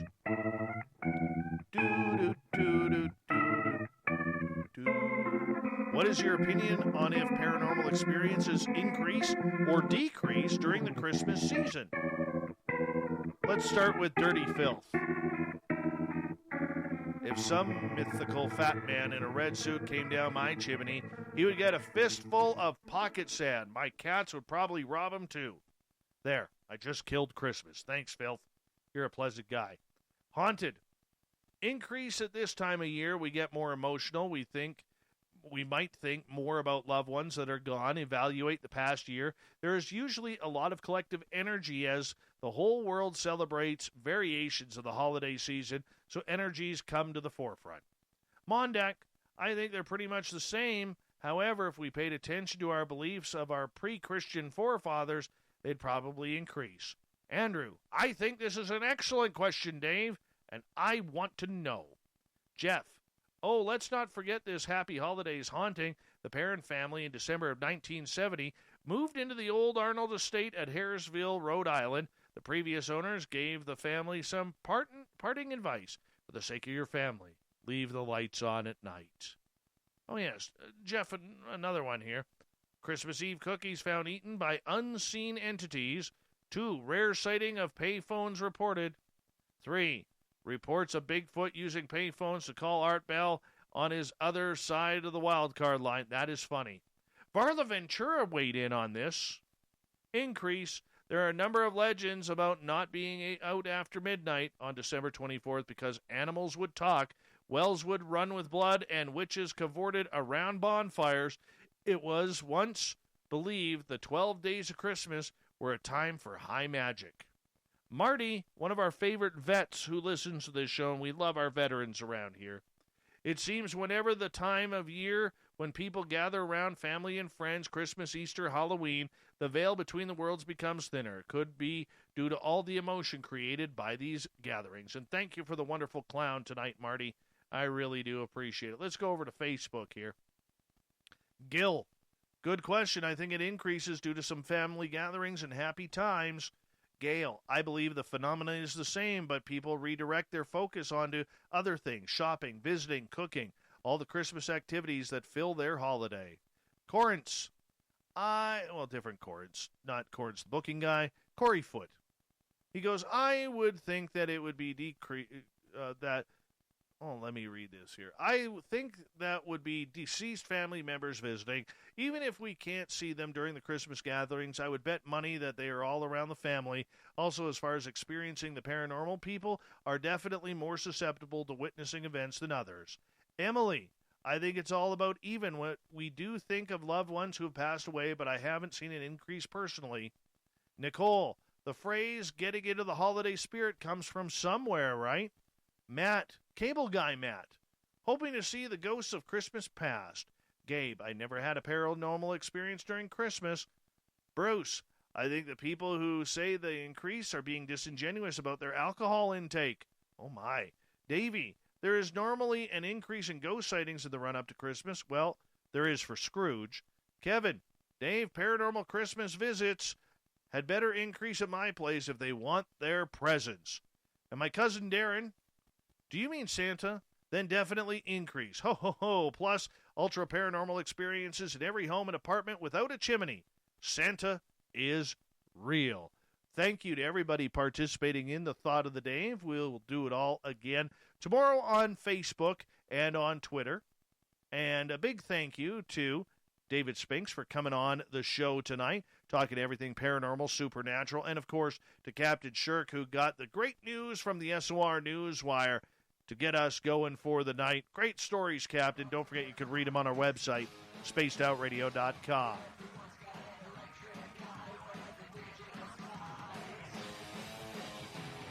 We got Mr. Ron Bumblefoot Thal rocking in the background with Little Brother is Watching. Bumblefoot is the official music of Spaced Out Radio, rocking us in and out of every single show. Get your horns up for the guitar god himself. Special thanks to everybody listening in at home, in your cars, at work, wherever you may be. Thank you to everyone participating in our chat rooms tonight on Spreaker, YouTube, LGAB, Revolution Radio, Facebook, the Space Travelers Club at our website, and all the snarkers and snarkettes hanging out at hashtag SpacedOutRadio on Twitter. Everything we do it for you, Derek. Remember, this show is copyright by Spaced Out Radio and SOR Media Ventures Limited. Thank you so much for choosing to share your evening with us, because together, my friends, say it with me, we own the night. Mr. Bumblefoot, we need a favor. We need you to take us home.